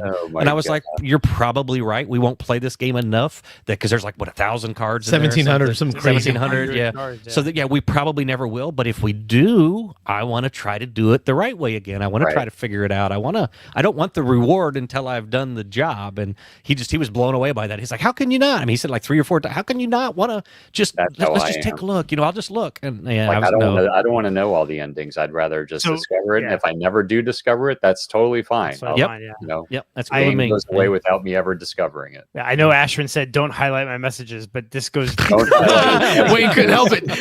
Don't do it. I'm gonna do one of them. We're not gonna highlight it. We're not gonna. We are highlighting. Not really a hot take. But Vantage is not a game. So and I've seen that, but it's actually an active novel split over 2,000 cards, and so there's not consistent. Oh man, you're not. Ashwin said, "Don't do it." Too late. I did it. Too late. Cat's out of the box. To reference another comment he made. No, I'm not gonna do it. So, but I think that's point is I think I would want to play this game. I'm glad I didn't buy this game. Because it's kind of like that choose your own adventure novel, right? Where we all played as kids, where you put your finger in the page and then you go to this page. And you go, oh nope, I don't want to do that. I want to go back. But then when you go, that gamers are going to take those 1,600 cards and try to lay them out to form the world. No, and it's not going to match. It's not going to match, and they're all going to be like, this doesn't work out to be. And Nick did that in the game while I was lost. He was like, well, let's just grab all the cards that were around you and find out which one how to get you back to where you were supposed to be. And I was like, what? Is such a min-max. That is such a min-max gamer viewpoint. Yeah. I was like, no, that's Nick. If I'm on this card, I should take the 8 cards around it. This should all match up perfectly, and it's not. And that's what's going to drive some gamers crazy. Is it's not going to match. And that's what's going to be a trigger for people. I can see like Nick's eye twitching when it doesn't match up perfectly. I'm totally cool with that though. The more reviews that I read, I think this is more of a game that I think I would enjoy because I'm very much I enjoy exploration in games, and I'm that way with RPGs, and it's probably part of the reason why I can't play. Like when I say RPGs, like computer or video game RPGs, because I'm such like squirrel type of situation when I'm playing where, I could come around the bend and I see like these structures way off in the distance. I'm like, well, I got to go see that, and then, yep. The mission is like, screw everything else in my mind, and I'm just running over there. And then like halfway over there, like I see this weird plant over here. Oh, well, I got to look at that plant, before I get over to those structures. So 100%. I love the exploration part of it. And, like you said, there are people that just want like a definite end, or they want a definite mission. I'm okay running around doing nothing. And just exploring things and trying different things out in different areas. I'm okay with that. 100%. And that's I think where I would play Vantage, but not like it, because I want that linear story. I want the start, beginning, middle, end. Like I can't play sandbox video games because I will try to do every quest of everything and whatever. I actually think my wife and her like theater brain would love Vantage for the story of it. Like she would just play to just, like you have to get into Vantage just to play the story you're playing and try something new. And then, okay, that didn't work. And let's just go do this. It's like, you have to have that. And I think, Mike, you hit to that point of like, you don't need to see everything. You don't need to know that every card leads to the next card perfectly. You're just in it for the story and you're ready to move on to the next one. And you don't need to see what happened. I'm probably more like Nick, where it's like, well, no, it should be north and east, and then north and east, and it's the same card. Why is it not the same card? Like, it's, like that would drive me crazy. So yeah. I think what's gonna make people's eyes twitch, like you said, Wayne, or drive someone crazy, is going to be when Rob and Nick sit down to play again, and Rob's going to describe a card, and Nick's going to go, I saw that card. Like he's going to have some inside knowledge on that card. Don't go west. Don't go west. And Rob's eyes going to twitch. Like, you're ruining it for me. Yep. This is definitely a game that's solo 1, 2, or 3 players. I think Ashman said the same. My advice: play it with someone else, maximum 2 or 3. Yeah. I don't see this game being like 4 or 5 players, 6 players. It'd be crazy. Yeah, there's some downtime. You can help each other. Like I said, you can donate tokens for other people. So there's a little bit of that. But it's mostly an individual game, and it's a fairly individual experience. So I hate comparing, but I do it every time, so I don't care. I'm going to keep doing it. Unsettled, right? So I see this game. I see its storyline. We fall on a planet. You got to figure it out. Like, I always think of Unsettled. And Unsettled is very narrative. Does Vantage ever get very narrative? No, and that's one of the very things. Open world. It's sandbox. Yeah, it is. But one of the things they tout is, and then I know again, I've watched a few Dice Tower. I'm going to keep coming back to, but Dice Tower mentioned how I guess there's an app. I haven't done the app. We did the books, but the text whenever you do something, like say I want to do the aggressive action, and you take the book that has the aggressive actions. It's a red book for the red actions, and then depending on the card number you're on, you read a passage, or the person. Either before you or after you, whatever, picks it up and reads a passage, and then it gives you how many dice you have to roll. You always fail forward. That's something in this game. You don't, even when you don't do well, you lose some attributes that can eventually end your game, but you always pass every test, and it's just how many dice you roll, how many things you might lose. It's either time, life, or there's a third attribute. But if any of them ever go to 0 on your board or for your character, the game ends. Potentially, actually, I've heard there's ways. Sometimes it doesn't end if that happens. So, but wait, you can be revived. More. But crap, and I forgot my my thought there where I was going with that. But so like Vantage, or yes. In Vantage. You're telling me there's a book and it tells you to do stuff, but does it get narrative like Unsettled? Very brief. So it's going to tell you you punch the window. They're like short quips. Yeah, you punch the window, roll 6 dice, and then you roll 6 dice. The window breaks. No matter whether you pass, fail, whatever. You take your penalties, and then it's 1 or 2 sentences. The window breaks, and you find a rope, and then. The other interesting thing is on most cards, you can only do 1 action because you're there, you're in the moment, and if there's a sentient walking by, you've got a list of things you can do to interact with that sentient or hide from the sentient. But the idea is that that's 1 moment in time. And so once you choose something on that card, you can't do any more actions on that card. You now have to move to a new location. So everything is 1 shot, except some of the passages will say, you broke the window, you see a rope laying there, go again. And then you'll go back to the same card, and then one of the actions on there might be interact. And so then I want to take the interact action. It leads you astray sometimes, because sometimes we thought, the interact, that's going to mean grabbing that rope. But then you do the interact action, and it's like, no, somebody walks by, and you have a conversation with them. It's like, holy crap, I wasn't expecting that. That's not what I thought interact was going to be. So yeah, there's definitely some curveballs. But my rope. Yeah, well, where's the rope at? So yeah, so there was a few things like that. I think with Dice Tower, somebody else was talking about like there was an interaction was like interact, ended up like it was like they thought they would like talk with the sentient, and it was like they ended up punching the sentient. Yeah. So it definitely throws curveballs at you. You're thinking, oh, this is going to do one thing. It's like, oh no, that wasn't that at all. That was something completely different. So yeah.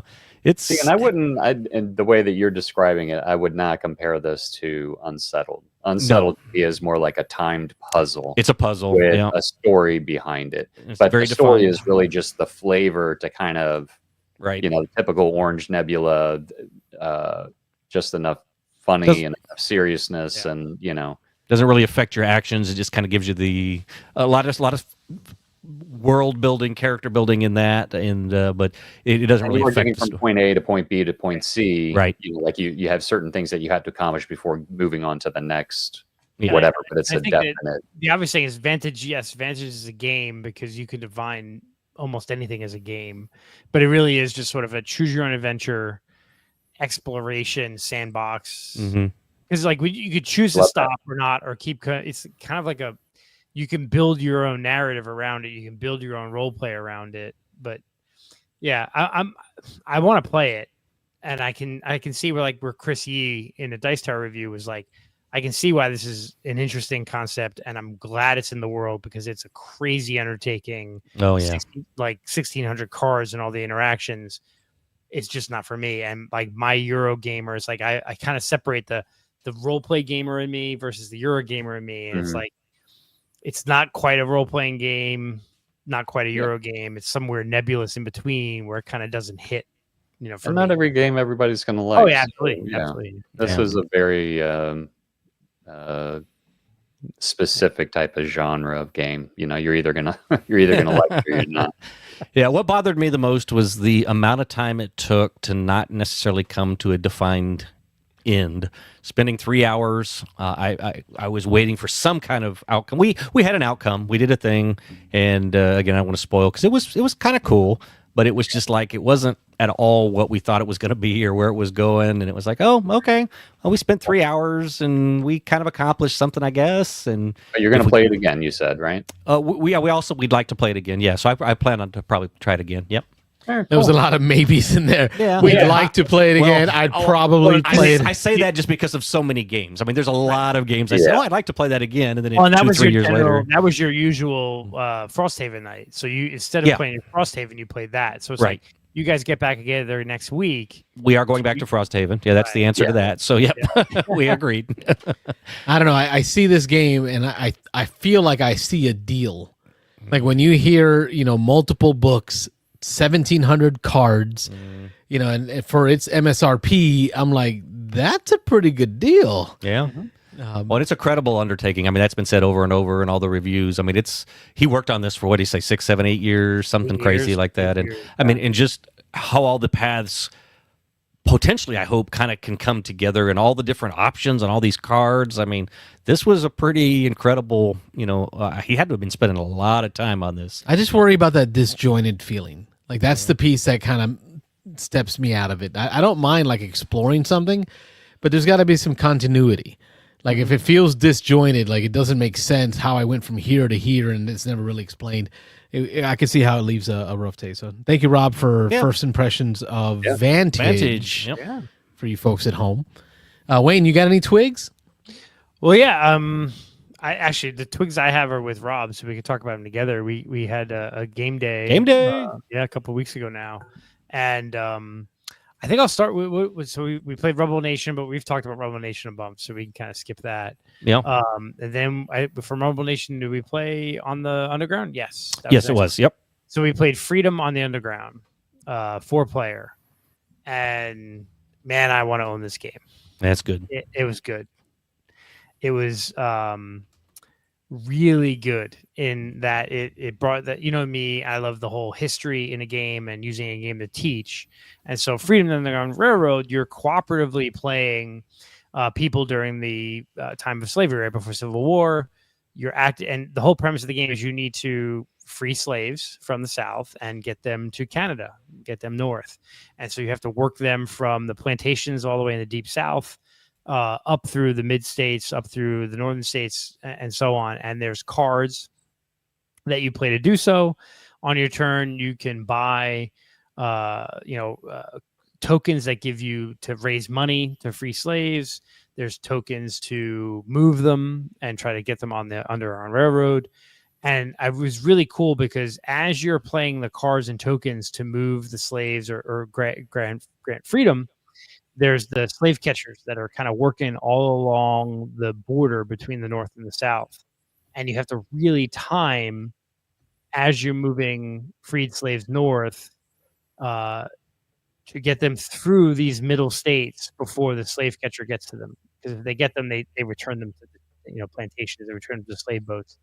And so each game, there's kind of different goals in each game. You can have to free so many people before you lose so many people. And what's kind of heart-wrenching in the decision space is you're not going to save everybody. Nope. Because it's historic, right? So you have to make decisions on, okay, we're going to make this move because it's going to do this, but we know we're not going to free enough people from the South for that when the slave ship comes in and releases new. If there's no room in those southern plantations, they go right to the board, the negative board that they died or they were, killed or whatever.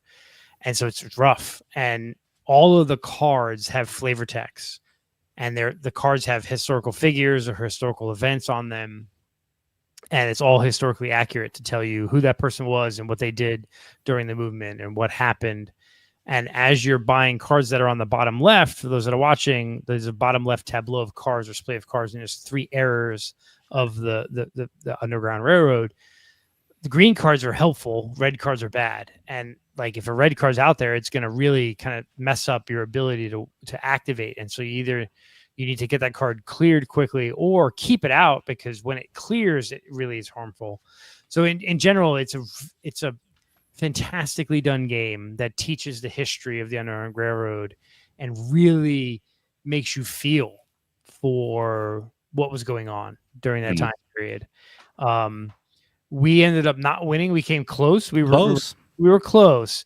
And like, I'm going to throw Rob under the bus here. So, what did Rob do? On the right hand side of the board are like the slave ships, right? Oh yeah. And you shuffle those up, and as they come out, there's a certain amount of cubes. And you're going to blame me for the random setup, really? Yes, okay. But no, so Rob shuffled that deck and he put it down. And some of the ships will have 4 or 5 cubes. Some of them will have upwards of 8, 9, 10, 11, 12 cubes. Every single ship that was like 8, 9, 10, 11, 12, like I drew all the hardest ones. Yes. All the hardest ones. Yes, and we went all back the ones that were like 4 or 5 were not in the game. All so the way, we literally played this game at like the ultra hard mode. Yeah. But oh man, it was really good. I really would love to get a copy of this game. Because I think I can see why, like when you hear reviews of it, you talk to like history teachers, that this game is used in a classroom because it really hammers home. Like we played this game. We all loved the game. We all were really into it, but it wasn't like a hoot and hollering thing. There was some serious conversations going on where it's like, oh, well, shit, if we do this, that means we're not going to be able to clear this ship. And that means 5 cubes go to the dead. Maybe we sacrifice this slave to pull the slave catchers to this side of the board so we can run some of them up the left side. Yeah. So yeah, it was really good. Really good game. So I really, this was, it's such a deep historical game that it's like, how does this, did you have fun playing it? It's kind of hard to say, yeah, I had fun playing it, but it was an experience that I really would love to play this again. Yeah, I agree. Yeah, really good game. I think Dan has a copy. He brought his copy. Yep. Alex has a copy too. I know he said that he hadn't played it yet. He was looking forward to trying his copy. I promised to teach it at the next game day, so I know Janelle and some other people wanted to play it. So it was really good. I was it surpassed my expectations. I had heard how good this was before, and I don't know what it's ranked on the BGG, but I'm a little surprised that it's not probably higher than where I think it is. because it's a solid game, and I could see as a solo game or whatever that this is. So top 1,632 overall. Okay, yeah. I would say certainly. I would think this should be a top 500, maybe 400 type game. It's a really good game. It may have something to do with the subject matter. It may have something to do with the it's not super pretty. I mean, it's cubes on a board, and you're strategically moving cubes around. Gorgeous, then. Oh, right? I do. I'm just saying to the most people. So yeah, I tell you what, though, like those, in my, I don't know, 25 years of gaming or more, emotional response, like, like there was a point in time in the game where after the round ended, we realized, oh crap, like we didn't clear enough spaces in the plantations to fill on the next ship coming in, and that means like this entire ship is going to the dead pile. And that's pretty rough, man. Like you're like, oh, heart-wrenching. You're like, no, we can't. So I think part of it too is like, this was I think you, me, and Will's first play, and I think Dan had played it before. Yeah, I think we focused so much on like not letting the slave catchers catch slaves that we neglected the fact that there were ships coming in and we need to clear more room out. And then it's like, well, no, maybe like how do you just go, well, maybe we let them get caught because we need to get people off of these boats. And it's like, it is a really, really good educational tool for me. Like I love the game. It's great. I want to buy it. Yeah, I agree. I'd play this anytime, I think. Yeah, I'm definitely interested in trying it out. I remember when people started talking about it, I remember it, but definitely interested. I mean, it's some serious subject matter. Yes. I got no problem with that. I mean, yeah, this War of Mine is one of my top, 3 games of all time. Yeah. So, and that's pretty heavy. So I think that probably evokes similar emotional responses. Yeah. I played that video game a little bit. Yeah. Yeah, I'm definitely looking forward to trying this one out. Yep. As much as I love this company, because I have a lot of their games, this is a title that I've stayed away from, and part of it is, unlike Mike, I don't like feeling feelings, right? So for the same reasons that I've never watched The Passion of the Christ, like I don't think I'll ever play Freedom of the Underground Railroad because I don't want to feel feelings. Like I just like it's tough. Yeah. I feel it because and I can see that. Like I'm not. The people play games to escape reality, right? Sometimes I got rid of my copy of The Grizzled because I felt a lot of feelings in that game. Like, right? Yeah, like sometimes that was very PTSD focused. So it's a tough decision to make. I'm glad you guys got it played. And and there's no shame or Ashwin's in the chat with me. I don't want to feel feelings. He says he feels me. No, but I feel that. Like I agree. Like I can understand. Like a gamer going, that is a topic that I understand, but I don't want to experience. Like for me, I've always talked about my love of education in games and using games to teach. This is this is a great game to do that, right? If you're going to teach something, but yeah, I can totally get it. Like you want to play games to escape the reality of the world, and sometimes it's rough. Yeah. So that was that, and then after that, right, come on, let's bring this up a little bit. We'll bring this up, okay? So after that, we're coming up on our second hour too, by the way. Yeah. Detective. Oh yeah, we played Detective: City of Angels. I want this game so bad now. It's good. I have everything. Mike's played that. Yeah, I played it with Mike. Was Dan the Chisel? Yep. Yeah, Dan was the Chisel. Yep. Who was the Chisel? Dan was the Chisel, and it was Vinny, Rob, and Will again. And I had it. I had the case solved. Oh yeah. So freaking Apparently mad. you didn't. No, I did. I literally. So I guess once, like you can guess early, and then you can get. So for those of you who know, Detective City Angels, it is LA Noir. Which is a video game. There's Chinatown.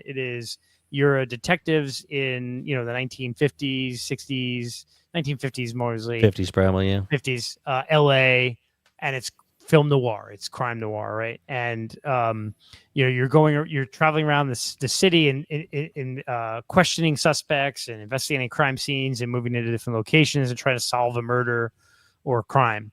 And I think we did the second mission. Yeah, LA or Hollywood Boulevard or something. Hollywood Boulevard, yeah. Yeah. I think Dan's played that one once too. We played it at he did. either Dice Tower. No, it wasn't Dice Tower East. It was one of the. I think Escape Winter. Yeah, maybe. Yep. So you can guess early. So as you're going through the rounds of the game, you can make an early guess to try to solve the thing. And if you do, then you win. If not, then you can't guess till the end of the game. So I guessed first, and I got 2 out of the 3. You have to do like motive. This particular one, it was the person, the weapon, and the motive. The motive. And so I submitted. I got 2 out of 3 right. I'm like, oh god, 2 out of 3. Right, great. All right. So we keep going. I can't get. And then Rob guessed and Will guessed. We all guessed wrong. And I think Rob and I had the same 2 out of 3 right. Yeah. And then we get towards the end of the game, and I'm like, okay, I wrote my answer down. I wrote, here's the 3 things. Great. And then I had like one last turn. I took a turn, and then Dan gave me this little piece of information, which was like, I think that does that really change my viewpoint? And I changed my final answer. I crossed out my final answer, and I rewrote a couple things. And I was wrong. Obviously, I didn't win. I don't think either of us won. I think nobody got it right. Nobody got it right. But I'm like, God, I had it right, and I second guessed myself, and I was so pissed. I'm like, I want to play that again.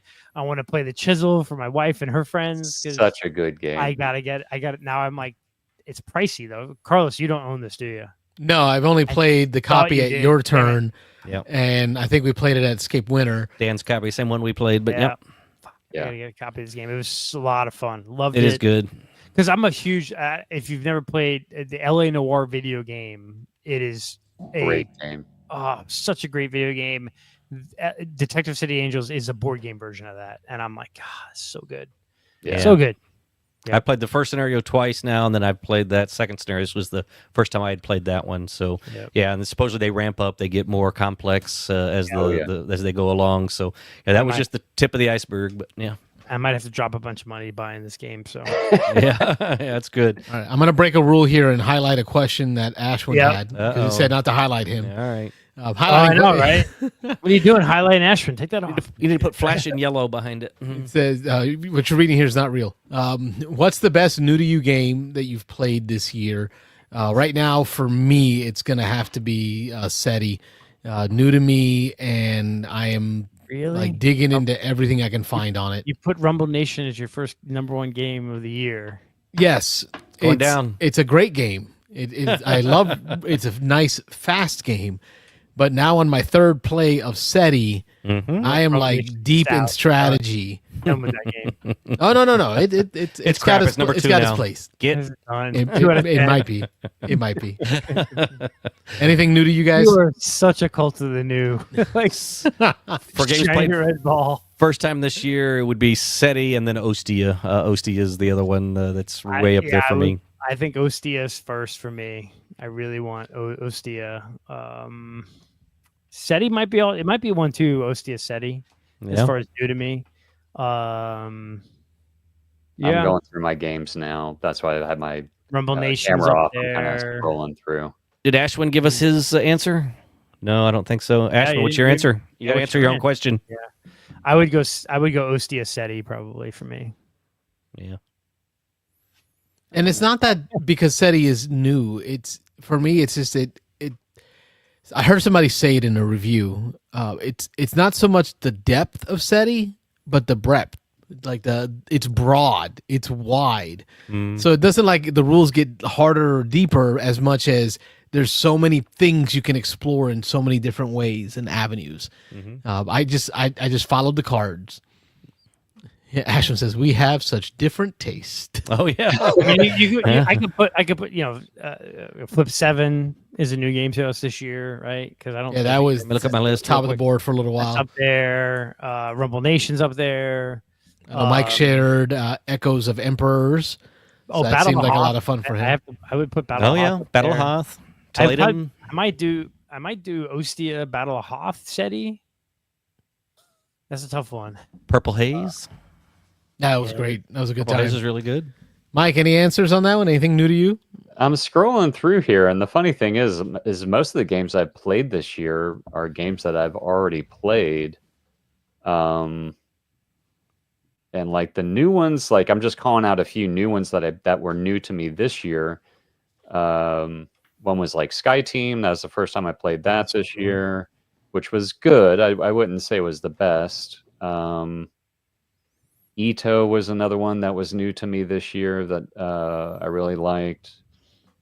Man, that's a good question. Trick takers. Well, and see, you played the Hobbit one, right?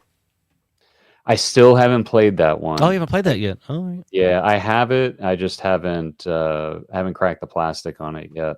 I'm waiting for the right person to play that with. But final answer. Final answer is Carlos has got one too. What's yours, Carlos? New to me, really enjoying it. Thanks to Ron Frazier, is Diamonds, trick-taking game by Mike Fitzgerald, designer of Baseball Highlights 2045. Right? I got that right? Yep. Wayne introduced it to me. Ron Frazier called in to talk about it, that he taught it to some folks at a game, one of his game events. And then Wayne set up a game for us to play, and it is great because it's a simplistic trick taker, right? It's not one of these crazy rules thing, but what it does do, it adds a power for each suit. So you're using like the normal standard suits, your hearts, your clubs, your spades, and your diamonds. But now it just adds a suit power so that when you win a trick of a suit, you get to do that special power of that suit. Or if you play that suit off book. Right? Throw off. That's the fun part. When you throw off suit, you get to immediately trigger the suit power of that offsuit card. So now I feel like in most trick takers, where like throwing off suit is a very negative feeling, right? Like, oh, I can't compete in this one, right? I can't partake in this, right? Here, it's like, I want to be offsuit because I really need to use this power. So you're like almost working in reverse of what you would normally do, which is because there's a part of the game where you move cards around the table, like you hand cards, you hand a certain number of cards to the player to your left. So you're trading cards, and I'm like trying to whittle down certain suits so that I can then throw off suit when someone plays that suit, because that's my goal. Diamonds, Mike Fitzgerald. Yeah, got it for $5 on BGG Marketplace. I've discovered that within the last year as well, and I discovered it on BGA. It was I forget, somebody in our Beans and Dice group started a game of it, and it was back when I was experimenting with a lot of new games, and I was like, sure, what the heck, let's jump into it. And I played it probably 10, 15 times now. Yeah. Look at that robber marker. It's huge. It's huge. Yeah. Wayne, what's some of the reviews on the 2-player version in here have been really cool, because it talks about, I was worried about it being a 2-player game. In the 2-player game, when you play 2 cards per player, alternating, of course. So you can lead with a card, and then you would play a card, then I would play another card, and you would play a 4th card. And of course, highest rank of the suit that led the trick wins the trick. But what I'm seeing in the reviews it really allows from very tactical play, where you're going to try to set it up so that you can get rid of some cards. Yeah, play a low card, you try to beat me, and then I have the 15 or 14 or whatever it is. Or to combo a win of the trick with a high card when you know you have no more of that suit, so that then you can throw off suit on your second card, so you're double suit actioning in one trick. So like I'm looking forward to playing this 2-player because of that depth in that 2-player game. That's Diamonds. All right. So new to me this year, it's probably going to be between 2 games, because most of the games I've played this year, I've already played before, or just I wouldn't consider like best games. Even though the funny thing is Ito is the first dime that I've played this year. So I've played that more than 10 times. And I would say I probably have a 98% hit rate with people that play it that actually enjoy it. But anyway, the 2 games that would be in the running would be Echoes of Emperors. I was pretty impressed with that game. And the other one, which is still new to me, that I played at Dice Tower West, was Thunderstone Quest. I actually really enjoyed that game. I need to play it. I've got it. I haven't played it yet. Yeah, I just happened to be walking by a table, and 2 people were setting up for it, and I was like, I was like, do you guys know how to play this? And the one girl that had it, she's like, yeah, I actually bought a copy here, but I know how to play. She's like, you want to play with us? And I was like, what? I was like, yeah, absolutely. She's like, all right, cool, sit down. We're going to kind of fumble through it a little bit, but because she hadn't played it in a while, but it was like what we were playing, I think, was just pretty much like the basic Thunderstone quest, nothing, no expansion, crazy stuff added to it. But when they had their sale going on, I forget the name of the company that did it, same people that did like Mystic Vale and those games, like they had it on a crazy sale. Like all the expansions were like $5 or $10 each. And then the base game was like maybe $20 or something like that. So I literally have the base game and all the expansions up to, I think, number 9. And I got everything for like, I don't know, $80 shipped or something like that. Wow. AEG. Thank you, Ashley. AEG. There you go. Yep. But yeah, I want to get back. There's just so many freaking games, man. It's you keep saying, oh, I want to get back into that game. And then, out of sight, out of mind. But, those would be probably the 2 new to me games this year. I did like Sky Team, but I don't know if that's really does it have longevity to it? I mean, Dan and I played that a crap ton at Dice Tower West, and I did enjoy it, but it wasn't like, oh, I can't wait to get back and play this airport. It wasn't anything like that, but we did enjoy. Well, I think it's the progression of going from like easier airports to harder airports. I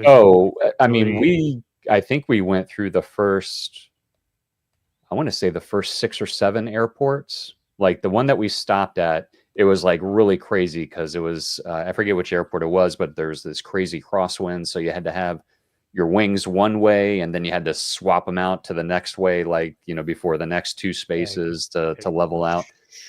So there were some challenging airports that we played, and we'll probably play a few more rounds when we go to Dice Tower West next year. But I wouldn't say that was like in my top, games, new games for this year. I know how much Ashwin loves that game, by the way, and I'm being very facetious when I say that. Not a fan. For several months, Rob and I were playing like nonstop. Yeah. We kind of got away from it because we were literally playing like game after game. We probably played 30 or 40 games. So probably 40 games. Yeah. Oh wow. Yeah. In a couple months on BGA. So yeah. Ashwin says, because we asked him to answer his own question, he says, I am a heavy gamer, but my favorite game of the year that I've played was Brick Like This, a Lego game. It's 10 grams with an event deck and a teammate. Brick Like This. I've heard of that one. Ashwin, these Lego games are supposed to be getting really good.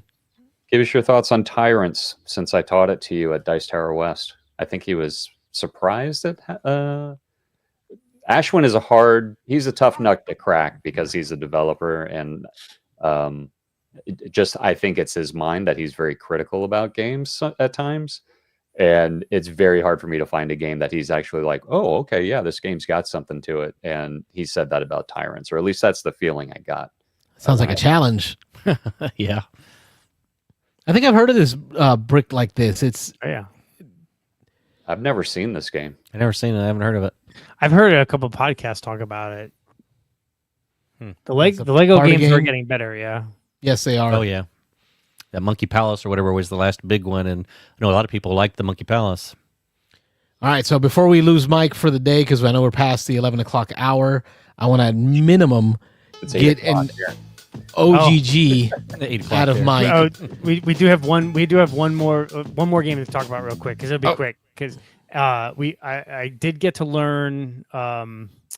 What's the party game with the mascots? We played your game. I always forget the name. Hot Streak. Hot Streak. There we go. Yeah, Did you get to play it, Wayne? Well, I taught it at game day. Yep. I am Initial thoughts? I am the worst degenerate gambler of all time. $0. I literally like you start the game with like $10 and you're gambling on these mascot races.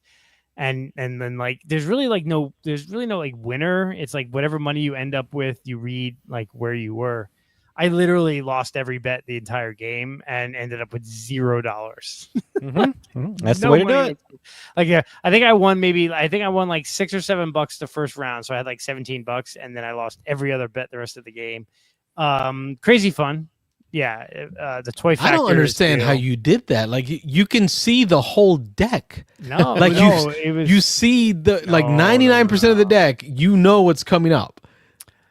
Every time I bet on the person that thought, all the other 3 people went and killed that person. Basically, it was like what the hell? You didn't bet on Hurley enough. Hurley the hot dog. That's the way to go. That's where you put your money. Yep. Good game. Very fun game. Doesn't replace Camel Up, I think. For you, no.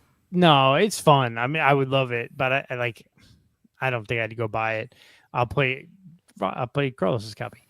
Yeah, no, it's very fun. It is a hilarious game. It is one of those kind of party games that's just fun to play, quick. I see the hype. The toy factor is really where it's at, so it's very fun. I think for me, if I'm with a bunch of gamers, I'd probably Camel Up, and if I'm with Muggles, right, or the family, I think Hot Streak. That's my feeling on it. I can see that. Yeah. Ready, Set, Bet is still mine. And if I'm with Mike, Ready, Set, Bet. There you go. if he's calling them out. Yeah, but no, Hot Streak was fun. I think that hit. I think Will liked it. I think Dan liked it. I liked it for sure. Yeah. Definitely enjoyed it. I came in dead last with 0 money, and I still enjoyed the time. So that's a good sign. So that says a lot. Yeah. All right, so hit that OGG, Mike. I want you to catch us up on what other music off before this before you video get demonetized. Flagged, man. I don't get paid on this website anyway. Monetized anyway, right? Not like I'm monetized anyway. So, Mike, catch us up on other geeky goodness. What else have you been doing while you've been gone? Real quick, been watching Alien Earth. I'm only 1 episode behind, so I'm in the first 2 episodes. I think it's a good slow burn. I'm enjoying it so far. My wife is also enjoying it. Superman. I know this is a little old. I've seen it twice in the movie theater. Already saw it streaming. It's good. Probably second favorite Superman behind Superman 78. That one's still going to be. That's a tough one to beat. But I will say that this is probably. Superman has gone through a lot of phases, like in the movies. I didn't care for the Man of Steel, like Jack Schneider's version of Man of Steel. I personally didn't care for it. There are people that like it, and I get it. It has its the murderverse. Yes, Superman Returns. I enjoyed it. I think they tried to copy Christopher Reeves too much, but it was still a good one. But anyway, this one is the most. Have you guys seen it? Yes, I've not. All right, I would say it is the most comic book like Superman that you will see in the theater to date. 100%, probably, yeah. It's got the good feels to it. I love the fact that the problem with Superman, in my opinion, in the comics and everything, was like he was indestructible. It's like there's no. What's the point if he's going to beat everybody up anyway? This movie, right off the bat, within the first 2 minutes, he's already got his ass handed to him. Yeah. So I love the fact that he is more of a young, not really young, but mentally, he's still young and he's still learning the right things to do. And he's going to make mistakes and he still relies on other people. And I love that about this movie, and I think it was well casted. Yes, there's a couple of things where I'm kind of like, but that's James Gunn, doing certain things. But everything in that movie came from a comic book. I would say 98% of it came from a comic book, and it really sets up the new James Gunn DC universe. Yes, yep. There's no more DCEU; it's just DCU. Yeah, and there's he's bringing just enough of the old stuff. So like some of the Suicide Squad is canon and Peacemaker is canon. And then there's a cartoon called Creature Commandos, which is great. I haven't watched that yet. Yeah, it's really good. And that feeds into, this movie, and like Guy Gardner, like Nathan Fillion as Guy Gardner is perfect. The guy who plays Mr. Fantastic is perfect. Mr. Terrific. Mr. Terrific. Sorry, Mr. Terrific. Oh, dude, he was probably the one that took the movie, man. He was so good in it. But anyway, I can't wait to see the Lanterns TV series because it's Nathan Fillion as Guy Gardner. It's Kyle Chandler, who was the coach from Friday Night Lights, as Hal Jordan. Okay. And I forget the guy that's playing Jon Stewart. So, but they're bringing in the 3 big Green Lanterns in the series. Sweet. I kind of figured they were going to do, because they kept referring to the Lanterns. Yeah. So Kyle Chandler, who's the coach from Friday Night Lights, is Hal Jordan, and Nathan is obviously Guy Gardner, and it's fantastic. Yeah. Just when you go to watch it, don't expect a serious movie. Like, expect a typical James Gunn. It's going to move fast. Humor. Yeah, they get right into it. It doesn't. It doesn't step you into it. It's going. And we know we're like there are a couple of moments where like I got choked up watching the movie, and it's not just because I'm a Superman nerd, but you didn't deny that. Sure. There were 2 specific scenes where I was just like, oh my god, if I was like 10 years younger, I would have lost my shit in the theater, I mean, it's been out long enough. What's one of the scenes? You don't have to go into crazy detail. The one scene when he's sitting there with Paul Kent, they're having the man-to-man talk. That was good. That redeemed my one about the movie was the way they handled Ma and Pa Kent a little bit, but I like that scene. The way that they had Ma Kent talking is accurate to Indy. It's accurate, right? Yeah, I know the accent. Accurate. So that was the one scene, and the other scene is when the building is falling, and he like saves the woman in the car, and then he comes up through the dust. Yeah. Oh my god, dude, that was like, woo, that is Superman in a nutshell, right? And we know what's interesting is that not spoiler, but we know that like this movie will lead into a Supergirl movie. Yes. And like Supergirl's going to be totally different style. Totally different. She's off planet, and she's a party girl, and she loves to go to red planets because she can get drunk and whatever. Right. So the whole reason though that she gets drunk is because she's watched her parents die twice. Yeah, twice. So she does it to kind of and she can't get drunk on Earth because of the yellow sun, etc. So she goes to red sun. Yeah, and we're gonna get Jason Momoa as Lobo. Yes. 100%. That should be interesting. I don't care for him as an actor. I don't think he's very good, but him as Lobo will work because he could just be himself and just right. That's not a negative. Yes. So the other last geeky goodness is I've been listening to Sword of Jupiter, which is I don't know if you guys know about this book, but quick synopsis: takes place in the future where faster than light travel is like almost accomplished, or it's getting there. So humans are somewhat augmented by nanobots, and they have like an artificial intelligence that's just part of their brain now. So they still tell the artificial intelligence what to do, but it's kind of like augmenting them so that they can think and react fast enough. The pilots that are testing this faster than light travel. So this main character, and this is like right at the beginning of the book, so I'm really not giving anything away. But the premise of the book is he is the one picked for this test flight. And like right before it goes, his artificial intelligence starts acting on its own almost. Like there's a hint of it. And I still haven't seen like where this is going 100%. But anyway, he does the test flight and something happens and he ends up going back in time to the Roman era. But it's not, it's like almost like an offshoot of what the Romans actually did. So he has to eject out of his ship and he comes down, he's passing through the atmosphere. And of course, he's got these atmospheric flames, but a suit is protecting him and he ends up coming down. And through the course of like the first couple of chapters, you find out that there was this prophecy for the Romans that the gods would send them this sword of Jupiter from the heavens to help them win the war against the Carthaginians. Thank you. And he keeps telling them, like, I'm not this god that you think of. I'm just a human like you guys are. And they're like, that's exactly what the prophecy said, that you would deny that you were from the gods. Of course. So it's this whole thing of him having this, and because he's augmented with these nanobots, he has like, he doesn't need to eat nearly as much as humans or like humans of back then. He rarely needs to sleep. Like he doesn't have to get as much sleep. And he's got this artificial intelligence in his head that right before they went on this test mission, this artificial intelligence automatically downloaded like all this past history for some reason. and this is like still part of the story. Like I'm trying to figure out where this is leading to. But so like even talking like how the Romans talked, it wasn't exactly how the history was. So it's this offshoot history. So as they're talking to him, this artificial intelligence is figuring out what they're actually saying.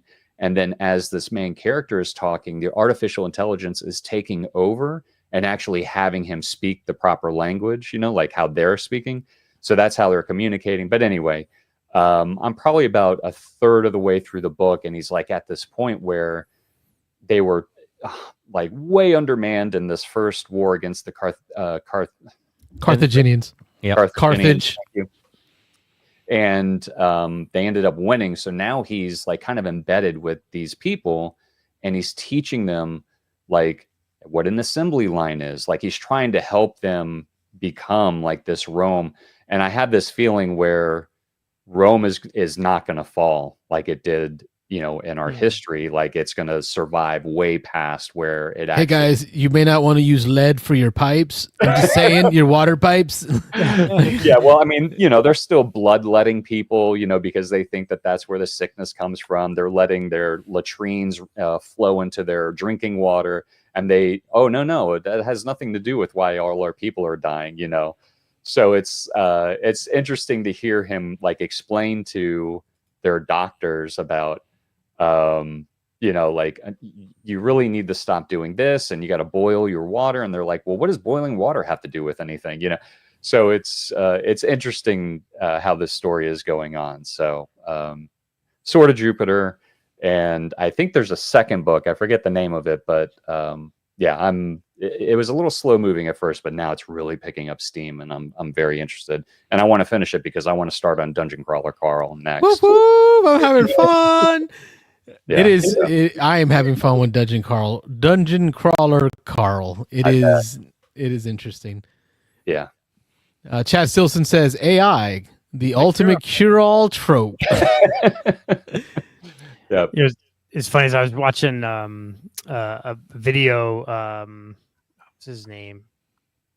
Brian Cox. He's a British astrophysicist. I was watching some videos of him, and he was kind of poking fun at like all of the sci-fi that we all love. And he's like, the problem with faster than light travel, right? So it's like, if you built a ship, not even faster than light, if you can get a ship that can go like just like close to faster than light, you can get from here to like he talked about like a planet in the next galaxy that we want. He's like, you could get there and it's like instantaneous for you.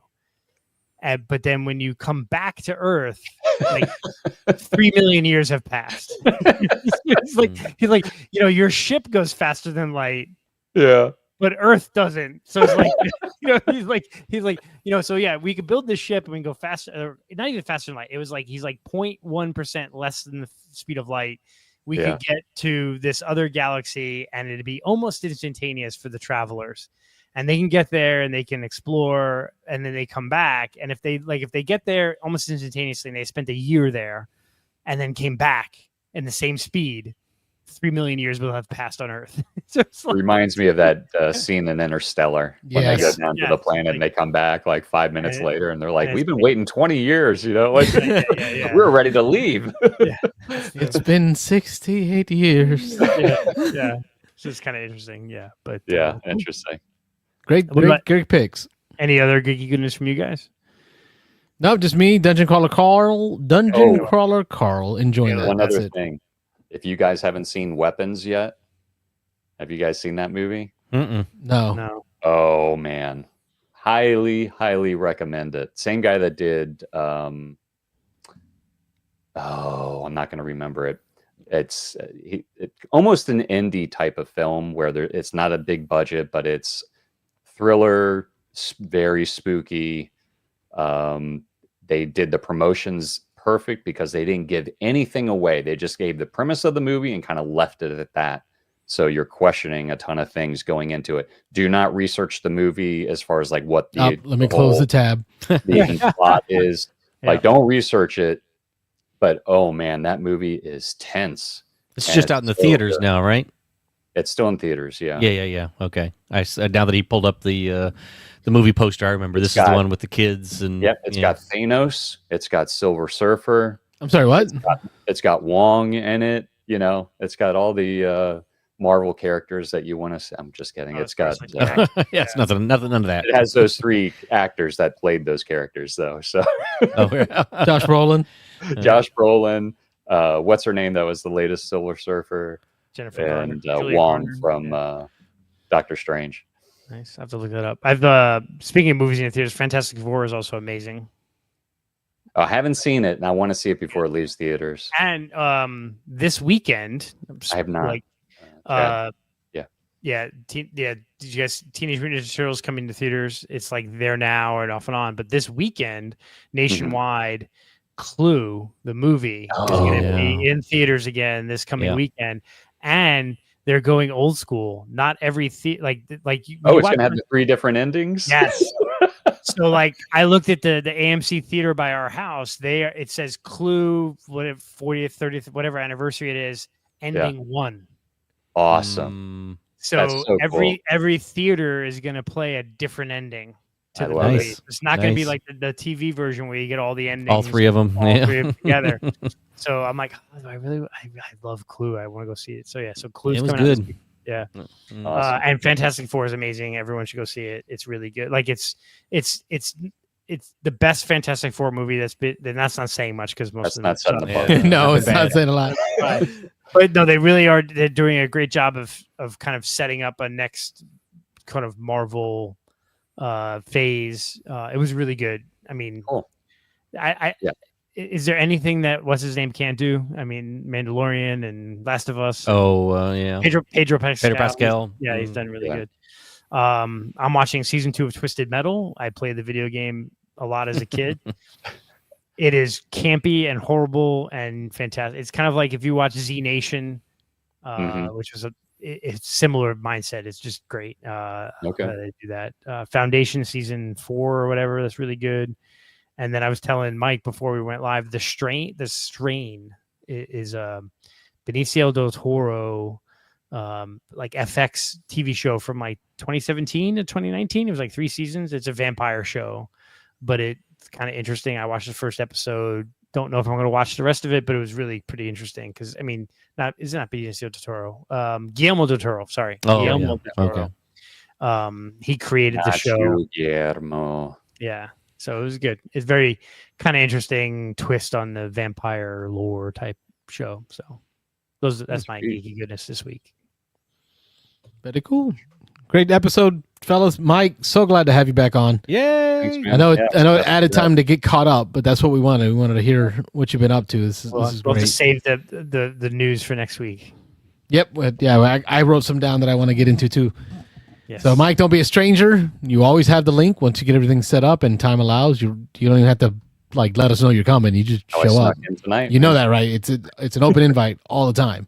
Oh, I know, man. That's I joined tonight. I didn't even, Ashwin says he'll never watch without Mike. There you go. That increases our viewership by 10%. They say we should keep going another hour. It's as high as it's been all night. Isn't it crazy? We get into the geeky goodness, and it like more people are watching that than they are the board game talk. Well, folks, we are the Beansanddice podcast. We do a board game call-in show every Thursday night. Make sure you hit subscribe and then ring the bell because there are other things that get added on there randomly. That way you know when we go live. Make sure you have that bell rung. If you like what we do here, you can support us financially through PayPal, Venmo, or Cash App with @Beansanddice. That's how you can find us. Or just hit the Super Chat on YouTube. If you got questions or comments, you can email us at beansanddice@gmail.com. Our link to our Discord is in the description to whatever viewing application that you're watching on. The description below has a link to the Discord. Join us there for more conversations about board gaming. We love to hear about your top 20 games that you've been playing this year. So I'm Carlos. I'm Rob. I'm Mike. And I'm Wayne. And I'm looking for the outro. Push the button. Thanks for watching the Beans and Dice podcast. Don't forget to like and subscribe. Shut that cat up. Good night, everybody.